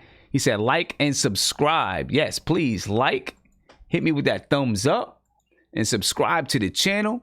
Says, Sim, we're going to surprise some teams you already know. Guys seem confident. Can't wait for practice. It's going to be fun. Let's go. No doubt. Said Armando Chico said, I think we got to come in with a united swag. Play for each other mentality. Will earn everyone's respect. If you don't get it, we'll take it. Yeah, definitely. We got to be united. We got to be united on the defensive front, united on the offensive front. The hard part is, honestly, right now, and some of the questions are, is this team going to be splintered? I hope not. And then Uptown Twan, thank you for the super chat. Says, Sim, I don't know if you answered this, but how did you become a Knicks fan living in the DMV area? I became a Knicks fan because I grew up in upstate New York. I grew up in the Albany area and shot around from Utica, Syracuse, and stuff like that. You know what I mean? So I grew up upstate New York. I didn't move into the DMV area till I was in my 20s. Caller, you're on live with Nothing But Knicks. What's popping? Hey, how you doing, Sim? It's JP. Hey, what's going on, JP? How you feeling? I've been all right. So I didn't really see much of the press conference stuff because I was out. I think I saw Elfrid, Taj and Portis and Knox. And I just have one brief question. So I know that, you've been credentialed in the past, and hopefully in the future you'll be able to, the channel grows to the point where you'll be able to be credentialed on a regular basis going forward. But if you had one question today for Mills, Perry, and Fizdale, what would it be? What are you going to do to develop our culture and our team identity? Wait. Each one question each for one. each. Each one. Okay, right. So for David Fizdale, I'd ask him, what is your how are you going to develop this culture, develop an identity with so many guys that may not even be here next season? Mm-hmm. How are you going to make that happen? That's what I would ask David Fizdale. With Scott Perry, I'd ask him, do you have a clear plan going forward on how you're going to build the team? Right? Because, I like the way that they pivoted in the off season. And, I like the way that they pivoted and signed the guys that they signed. But I want to know, is this part of a plan? Is your plan just to, still try to prepare for free agency and snag a superstar, or is this really a building plan? So that would be my question for Scott Perry. And then for Steve Mills, I'm not really sure, to be honest with you.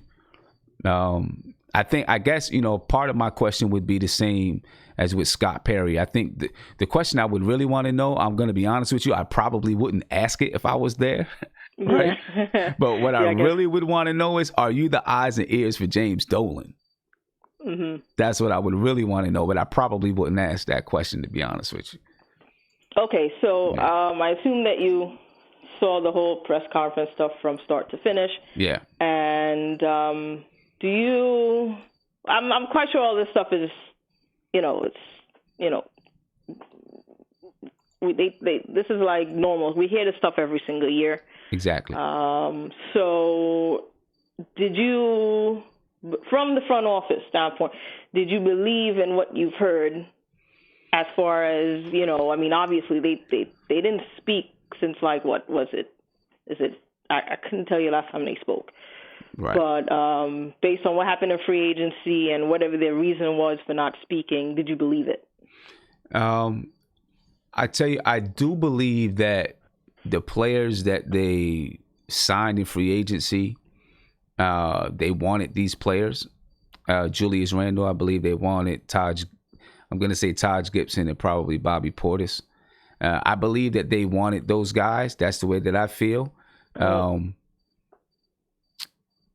If they didn't get Kevin Durant, Kyrie, you know what I mean? I think that was their plan B. And, they said, we had these guys on our board as part of our roster. The roster that a roster that we wanted to build. They probably had several different rosters. So as a fan, are you, should I say, satisfied?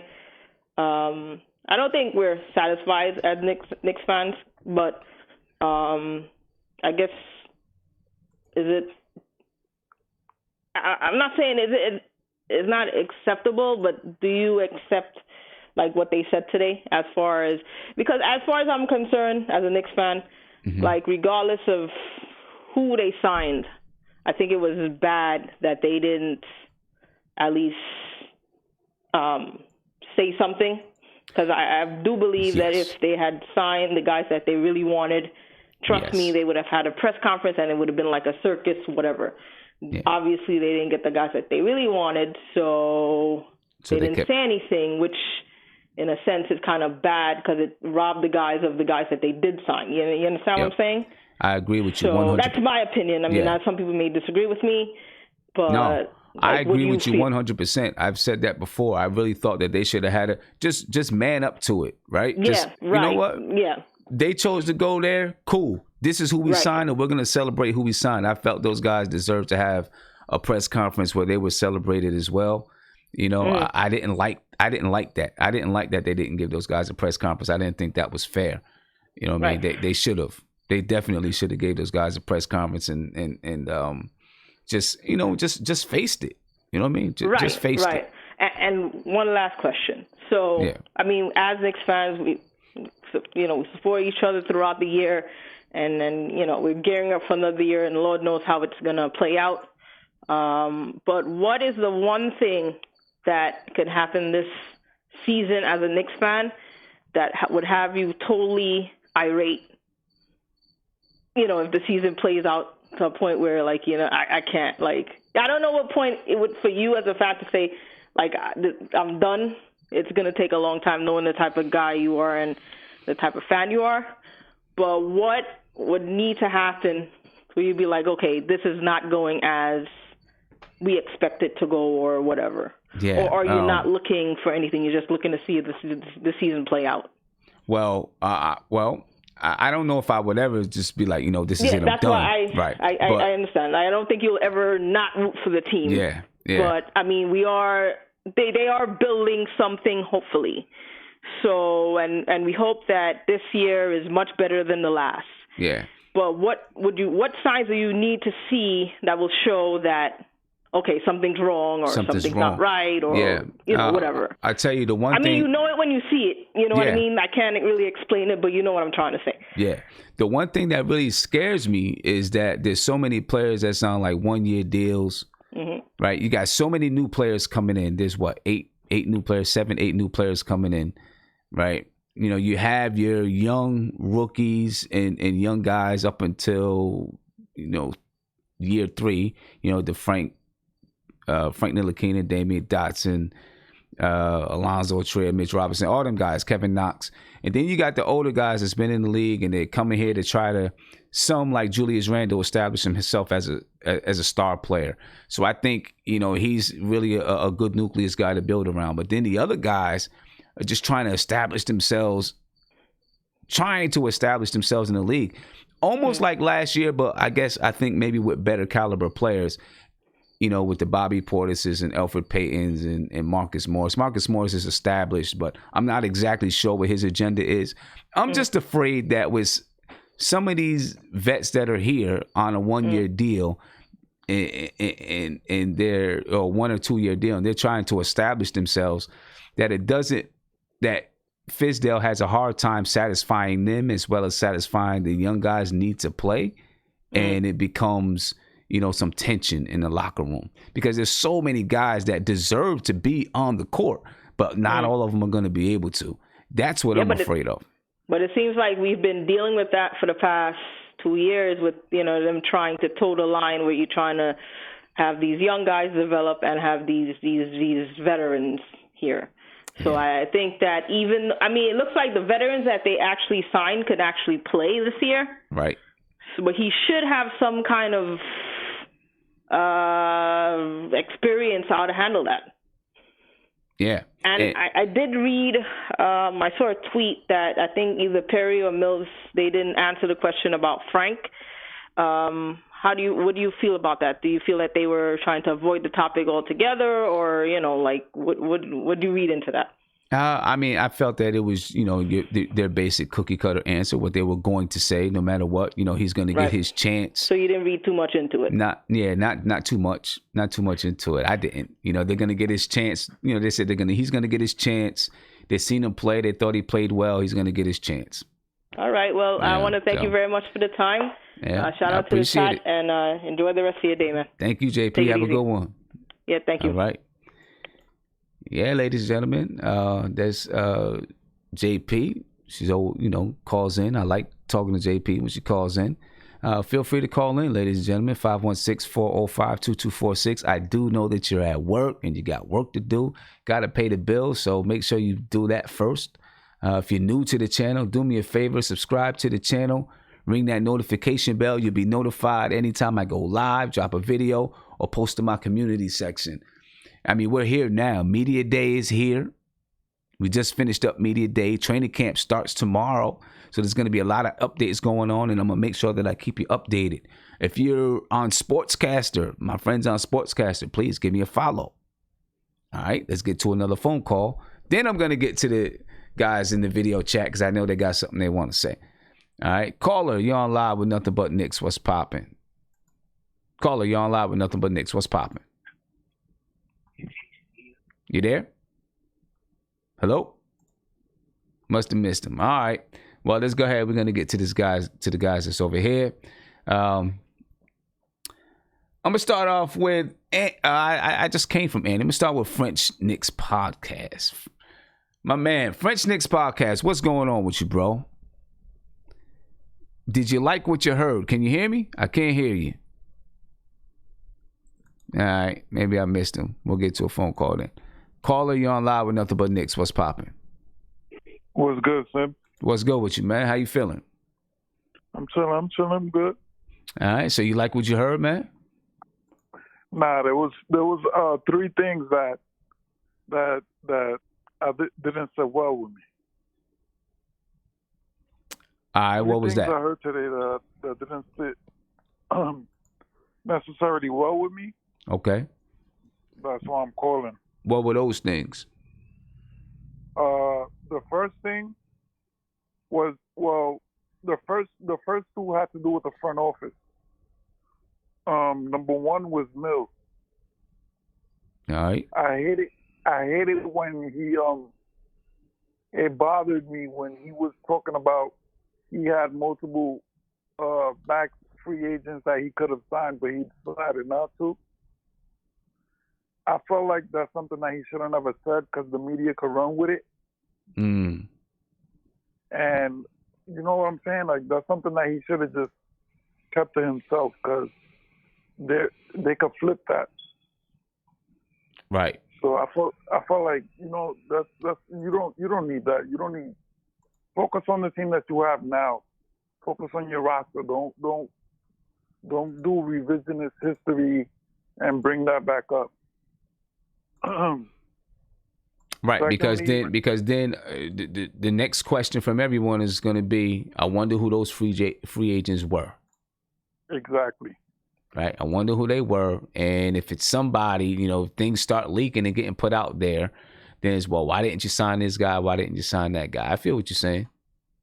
Exactly, and that didn't sit well with me. I didn't like that because, especially with it being the Knicks, you know how the media is with the Knicks and how they love to basically doodle on us. So right. it's something that I feel like he should have just kept to himself or should have never brought up in the first place. Secondly was you saw Fizdale, right? I got a kick out of it because Fizdale, I feel like they're reeling him in and not letting him speak as much, or he's not speaking as much as he did last year. Last year he looked like a car salesman. This year is all business. He's not as, you know, he's not gassing up the situation as much as he did last year. So that's another thing I took away from the front office. And lastly was Pat Gibson. He kept it a buck when it came to when they asked him about players' minutes and how would that do in the locker room and stuff like that. He kept it a buck. He said, you know, those things happen and it might end up happening this year. And I think, you know, it's sweet now, but he was like, that's something that we're gonna down the road. It could happen. So, you know, that was something else that my ears perked up to when he said that. Yeah, and I feel like you know, I think that's the signs of a good vet though, because, you know, he's been around a while, he's seen it all. You know what I mean? So, you know, he can say that, and he can say it in the locker room and let guys know, like, yo, I've been around teams like this. And, you know, everyone says the right thing, but then you got to put the work in to back up the right thing, you know, to back up what you're saying, you know. Yeah, so I think that's the value of having someone like a Taj Gibson, man. Yep, those are the three things I took away from the press conference today. Okay. But besides that, I feel like those questions they didn't dig in deep enough. Right. Yeah, that's true. That's true. Those questions were for a media that was hitting them as hard as they were hitting them. I feel like they didn't come prepared. Yeah, that's like, exactly. That's like when you find someone that pop a lot of noise on Twitter, but then when you see him in the street, they're like, hold up, wait a minute. I didn't really mean that. You know what I'm saying? Exactly. And then they're going to turn around and whatever they didn't like about the press conference, they're going to go ahead and, like, you had your opportunity there to address it. And exactly. I feel like they didn't address what they were, all that crap they were talking about. Exactly. When Perry and Mills addressed them about the power forwards and stuff like that, nobody came out and questioned them about it. Nobody. So it's like, what are we doing here? Like, I didn't like it. Yeah, you know, it's save Knicks for clicks. That's what it is. Save Knicks for clicks. Exactly. Yeah, you know what I mean? Exactly what it is. Save Knicks for Exactly what clicks. it is. Yeah, but hey, man, I appreciate the call, bro. Because I didn't mean to cut you off, but I got No. I understand. Yeah, I appreciate the call, my man. All right, no doubt. All right, peace. All right, let's get over here. Let's get over here to the video chat, man. And all right, French, look like you're back. We got you back. Can you hear me? Yeah, what's up, Sim? All right, good. Glad to get you back. Glad to be back, bro. All right, man. Okay. So what did you like? What did you not like? How'd you feel? You know, we have a big debate with Mark, Andy, and all the guys on the video chat because we talk about the defensive mindset of the point guard and maybe the Knicks front office protect Frank and me to not put on the media day, you know, to interviews and all the stuff. So our question with the guys was, is it because they want to put more DSJ as a starter with Morris, Randle, Knox, and all the stuff in RJ, or we ask about what can we you know, with the interview said after what happened today. So is it a good thing or a bad fit for Mitch and Frank to not be on the interview? Maybe Portis will be the starter 5, we don't know. So what's your opinion about it? Because for us that's a little bit, we don't know what to expect, you know, after this media day. Yeah, I mean, I didn't expect to get a lot of answers at the media day. I expected. Yeah, the question was trash, bro. The question was about the bath bag. I don't know the bath, the ice bath. That was terrible. Yeah, I don't know about the ice bath junk, but you know, I didn't expect to get a lot of answers from media day. I expected, you know, the storylines that we'll see throughout the season are just beginning. You know what I'm saying? That's what I think. They're just beginning. You know. So what do you make about the players' answer? Because there is not the big answer, big question, interesting. So what's your overall opinion about what training camp could look like and the first preseason? Because like Dennis Smith and Elfrid Payton said, it will be a big battle during the training camp. So yeah, well, I think that. Listen, I think Frank and Dennis Smith Jr., I think they're friends anyway. Yeah, that's they're friends. They're big friends, yeah. Yeah, I think they're friends. Elfrid Payton is just coming into that group. He's a little bit older than those guys. You know, he has a little bit more experience in the NBA. He's been where they are. Yeah. Right. He's been where they are, but I don't think he minds. He's been a guy who's come off the bench before. So if he's asked to come off the bench, I don't think he'll have a problem with it. So actually with this point guard, the only thing that scares me is if I know Frank won't mind coming off the bench. If Dennis Smith Jr. is asked to come off the bench, will there be a problem? That's just my question. You know, but I think that between the three, they're going to find a way. You know, Coach Fizdale is going to say who he wants to be the starter. And I think between those three, they will find a way to say, okay, this is how we're going to work it out. Yeah, that's perfect because we talk about Mark about that. What do you think for the crunch time? Do you think Frank will have big minutes on the crunch time to end the games? Or do you think it will be more 10, 12, 18 minutes? So what do you think his role will be? Because that's the biggest thing. Like you said, Frank doesn't care if he don't start. He don't care because the most important thing was if he finished the game. Because Mark said one thing, he said the good thing he think for Frank is the fit with RJ, because RJ will have a lot of the ball like Fournier, you know, with the French national team. So what's your opinion about the fit? Because with Randle and so... Yeah, I think that about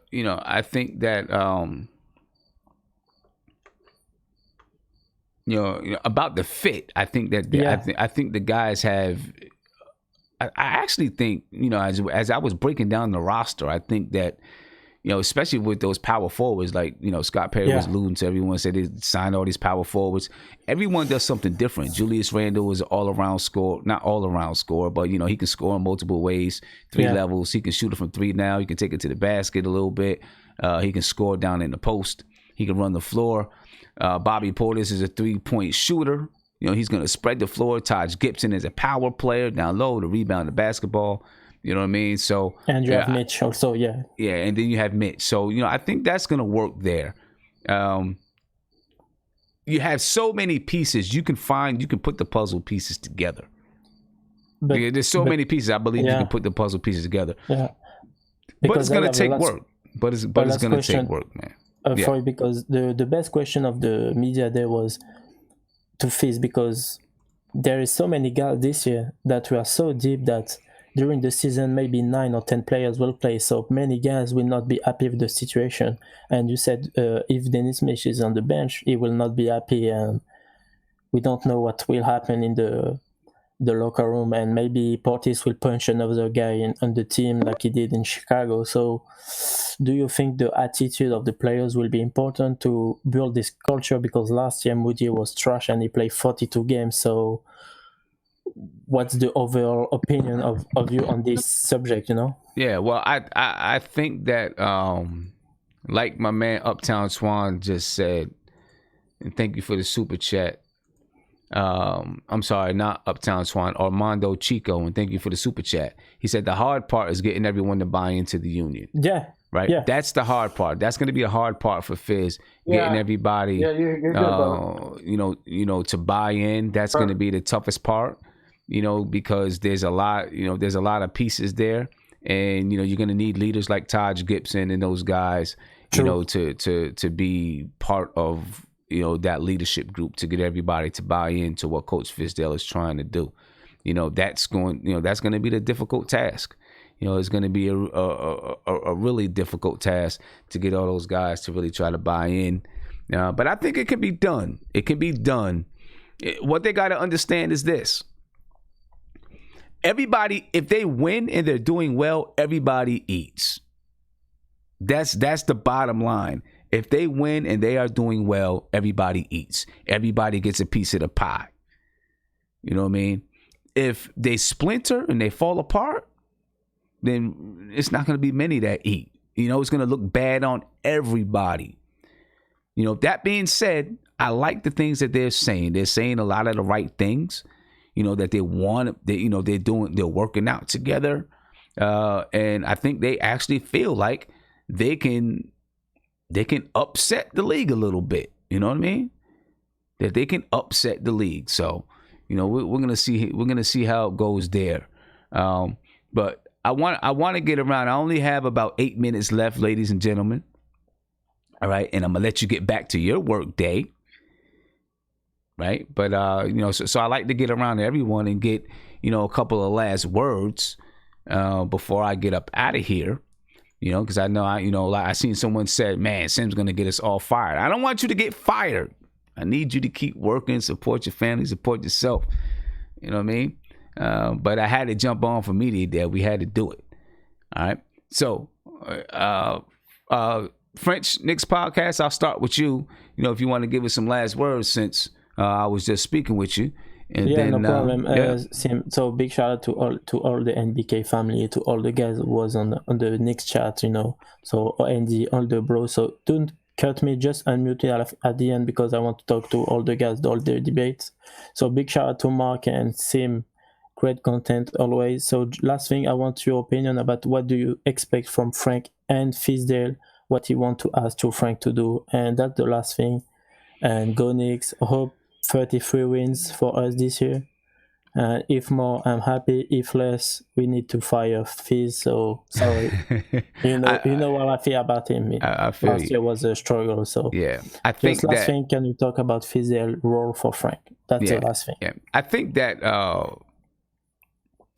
I think Fizdale is going to use Frank as kind of a Swiss Army knife, man. I think he's going to use him in a bunch of different positions, sometimes at the point, sometimes maybe at the 2, sometimes at the 3. I think that's how he's going to use him. He's going to use him if he needs. If there's a guard that's really getting off and no one can stop him, then he's going to put Frank on him. Maybe even if there's a 2 guard that's getting off, he might put Frank on him. I think that's how he's going to use Frank this season. I don't think there's going to be one defined role for Frank. And maybe that might not be the best thing for Frank too. You know what I mean? Yeah. Because he seems to be a guy that needs a role. I need a system. He needs a system, right? Yeah. So we'll see how that works out for Frank. But maybe if him knowing that his role is to be just an all-purpose guy, then maybe he'll, I know he'll accept it, but maybe it'll work out for him. We'll see. But hey, French, you might want to stay in the chat. I don't know if you guys are going to stay in the chat and talk, but I'm going to get around and get everyone else's last words. Can you just mute me, and because we'll stay with all together, please. Yep, I got you muted, and I'm gonna come around. Ernesto, what's going on, sir? And just give me some last words, man, because I got like 5 minutes left, and I'm gonna head off, man, and then I'm gonna get to 1 or 2 phone calls, but yeah, for sure. First thing, enthusiasm, man. The only player that was enthusiastic about coming onto the podium and speaking out in media day to me was RJ Barrett. Everybody else had like almost like a crappy face on there, like they didn't want to be there. I mean, this is your profession. This is what you do. Even if you're not in the mood, just take 5 minutes, put yourself in the right state of mind. You're gonna get ready to represent the New York Knicks. The fan base is waiting for you to answer a lot of questions. I mean, come on, man. Everybody was up there like with a grouchy ass mood. I don't know. Only RJ seemed enthusiastic about being there in media day. The only thing I'll say is no matter how many times you've been through it, they're still young guys, and you might be a little bit nervous because even like if you're in New Orleans, you go to media day. It's probably not as much media there when you go to media day. You know what I mean? If you're coming from New Orleans. Now, Julius Randle, he was in L.A., you know what I mean? So, he probably got a lot of media attention there with media Randle, day. Randle, he didn't seem too enthusiastic, but at least he was like very presentable. Yeah, but some of the other guys, it may be their first time encountering this much media. You know what I mean? I could be a little bit nervous because, there's a lot of guys that, I know when I went, there was, they probably had about 50 to 75 chairs out, and it was filled with media guys. You know what I mean? There's a lot of people there. Yeah. And so for some of those guys, it could be a little bit nervous. And another thing, the Knicks need to do a better job. Couldn't they do a better job with that podium? They had just a banner, a training camp banner there with 2 chairs. They couldn't have a nice podium with like 3 chairs and 3 microphones on top of a desk. A good representation. This come on, man. This looked like a $300 budget. At some Holiday Inn. I don't know. Maybe that was their budget. Maybe that was their budget, man. The stock dropped the past couple of days. You know what I'm saying? You never know. The stock dropped a little bit. Mark. Oh, Ernesto, Mark. Mark. Right now. Hey, go ahead, Mark. Give us some last words, man. Yo, Ernesto going grumpy mode. What's wrong with him? You said, I don't know. You gotta talk to Ernesto. You gotta ask Ernesto, man. But anyway, man, listen. I'm glad that the other young guys didn't talk because it's kind of a way of protecting them because, again, they haven't really done anything yet, especially like for Frank and stuff like that. Keep him away from the media as much as possible so his game could develop this year a little more better, keep his confidence still going because, again, sometimes media can hurt a player, can hurt a player that's not established yet in the NBA. But other than that, it was throughout this whole press conference, I like what Knox. I love how aware Knox is. That my take from today. I just love how Knox look, where he know what he needs to work on. Like it was just everything he said was just down pat. What I think of him, what he needs to work on. So I was fine with today's press conference by Knox. Other than like Steve Mills, I don't want to hear nothing he has to say. And RJ just happy to be here, man. Everybody got to understand that. And listen, man, we don't need a $1 million budget just for people to talk. Hey, what's wrong with you? Calm down.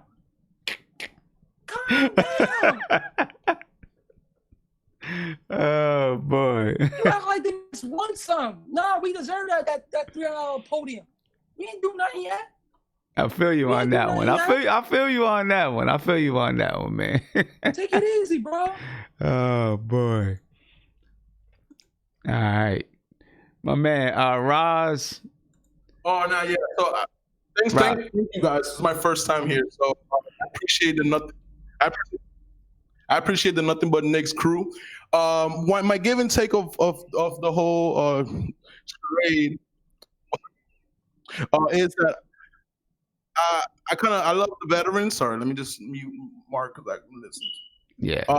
I just want to say I love the veterans. I love the fact that Morris. I love the fact that Randle are looking at our young players and as a leadership role. They, there was a comment in which Randle talked about how Mr. Robinson, when he was facing him, it was such a competitive nature. So I love the fact that we got veterans that are going to be able to talk to the coach and have that coaching ability to talk to players.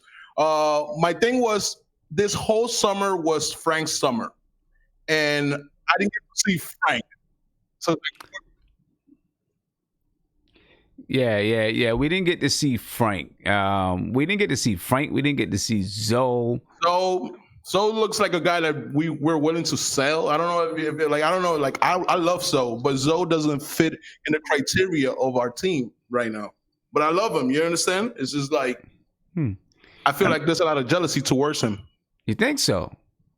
Definitely. You know, a guy that it was supposed to be Kevin Knox's year, and it became Mitchell Robinson and year. Right. So you think there's some jealousy from Kevin Knox with Zoe and Mitchell Robinson? I don't feel jealousy between the players, but I feel like somebody inside of the organization was running for one guy, and Kevin Knox right now, he's in the position of like, I love how he played in the summer league, and I love how he's been, he's showing his strength and things like that. But he's like kind of like the man out in the middle, because now we have RJ, and then like, those people, those guys that were not drafted, those guys were very important. And I don't know how the organization is looking at them as like a future, or if they're looking at them as we could trade them for value. I see. Okay. All right. Before I get to Andy, I just want to a couple of things. One, I'd like to give a shout out to City for Real. Said I like that the guys said they're talking to group chat. Yeah, that's really good. I like that they're talking to group chat too. Hopefully they do some things outside of the group chat together, right? And Chester, my man Chester said, optimism supreme. I am totally optimistic, Chester. I really am. I'm totally optimistic. I'm amped. I'm probably going to get on tomorrow sometime throughout the day. Probably this whole week I'm going to get on throughout the day and talk Knicks. So I hope, listen, don't get fired though. You know what I'm saying? You can always catch it on a replay. Don't get fired. But if you can join me, join me. You know what I mean? And hopefully I can do it. Hopefully I got my man Andy, maybe the same crew that's here can join us so we can talk some Knicks during the day this week since the first day of training camp. I'm pumped. I know you're pumped. You know what I mean? I know that you are. Andy? Yeah, you got me unmuted? Yeah, I got you unmuted, man. Yeah, I don't know how many people was the tops, but I noticed that we had over 400 people watching. At some point, 450 or something like that. Yeah. We did good for it to be in the middle of the day. We did pretty good. Yeah, exactly. And I believe it wasn't only the media day. Just Knicks fans were looking to get out of work and listen up to us. Yeah, right. Yeah, you know how we are. Just looking for an occasion to drop out of work and listen to Knicks stuff. Exactly. Just to end the show, I don't know if we're gonna have some phone calls and stuff like that. We're gonna be hanging up in the room a couple of minutes. But I got one question. I think plenty of fans of NBK would want to ask you that. You know the question or not? Yep. I love to have the question. What's the question? When will you be taking an ice bath, man? When will I be taking an ice bath? You know what? I've taken them before, and look, they're not fun. I'm gonna be honest with you. They're not fun.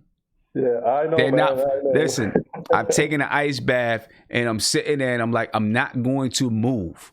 Because, once your body gets used to it, you get used to it. But what happens is you still got areas of your body that haven't touched the cold yet.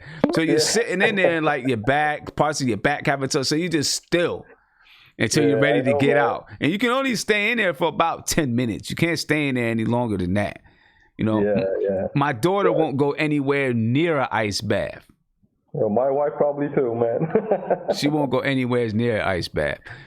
But hey, I'm gonna try to get on a little bit more this week. Hopefully you'll be available. during the day. Even if it's just for an hour. Yeah, Thursday won't work for me, but the rest of the days I think I can join in, man. All right, that sounds good, man. That sounds good. So we'll see what we'll do it as things are coming out from training camp, and we'll be able to just talk about any updates that's coming out. You know what I mean? Cool. All right, Andy, I appreciate you, man. Have a good rest of your evening, because I know I know it's night over there, or evening time, right? So have a good 8 p.m. The 8 p.m. Just need to feed my kids, bathe them, and it's evening. Yeah, parents, I think. Right. Start getting ready for the work day. All right, man. Hey, I appreciate you, man. Yeah, peace out, guys. Peace. Right, ladies and gentlemen. Like I said, I appreciate you guys for joining me. New York Knicks Media Day. The Knicks start basketball practice tomorrow. So undoubtedly, we're going to get some reports out of basketball practice. All right, which is a good thing. And so sometime tomorrow, I'm going to work it out and figure it out, but you'll get a notification. That's why it's important that you subscribe to the channel and ring that notification bell so you can be notified whenever I get anything. All right. Whenever I send anything out, you'll be notified of it, because I will get on sometime tomorrow just to give you an update from training camp. All right. Anyway, I'm out of here, ladies and gentlemen. Oh, and if you're on Sportscaster, make sure you follow me on Sportscaster too. All right, I'm out of here. Have a great rest of your day. I'm going to have a great rest of mine as I run back. I'm going to look at Media Day again and break down some things and maybe do a couple of individual videos just to talk about it. I will be on again tonight at 11 o'clock so we could talk about Media Day just a little bit more. For guys who wasn't able to really join in today, I'll be on at 11 o'clock tonight so we could talk about Media Day. All right. I'm out of here, ladies and gentlemen. I want you guys to have a great work day, a great work week if I don't catch you for the rest of the week. And I'll catch y'all guys tonight, man. 11 o'clock. Peace.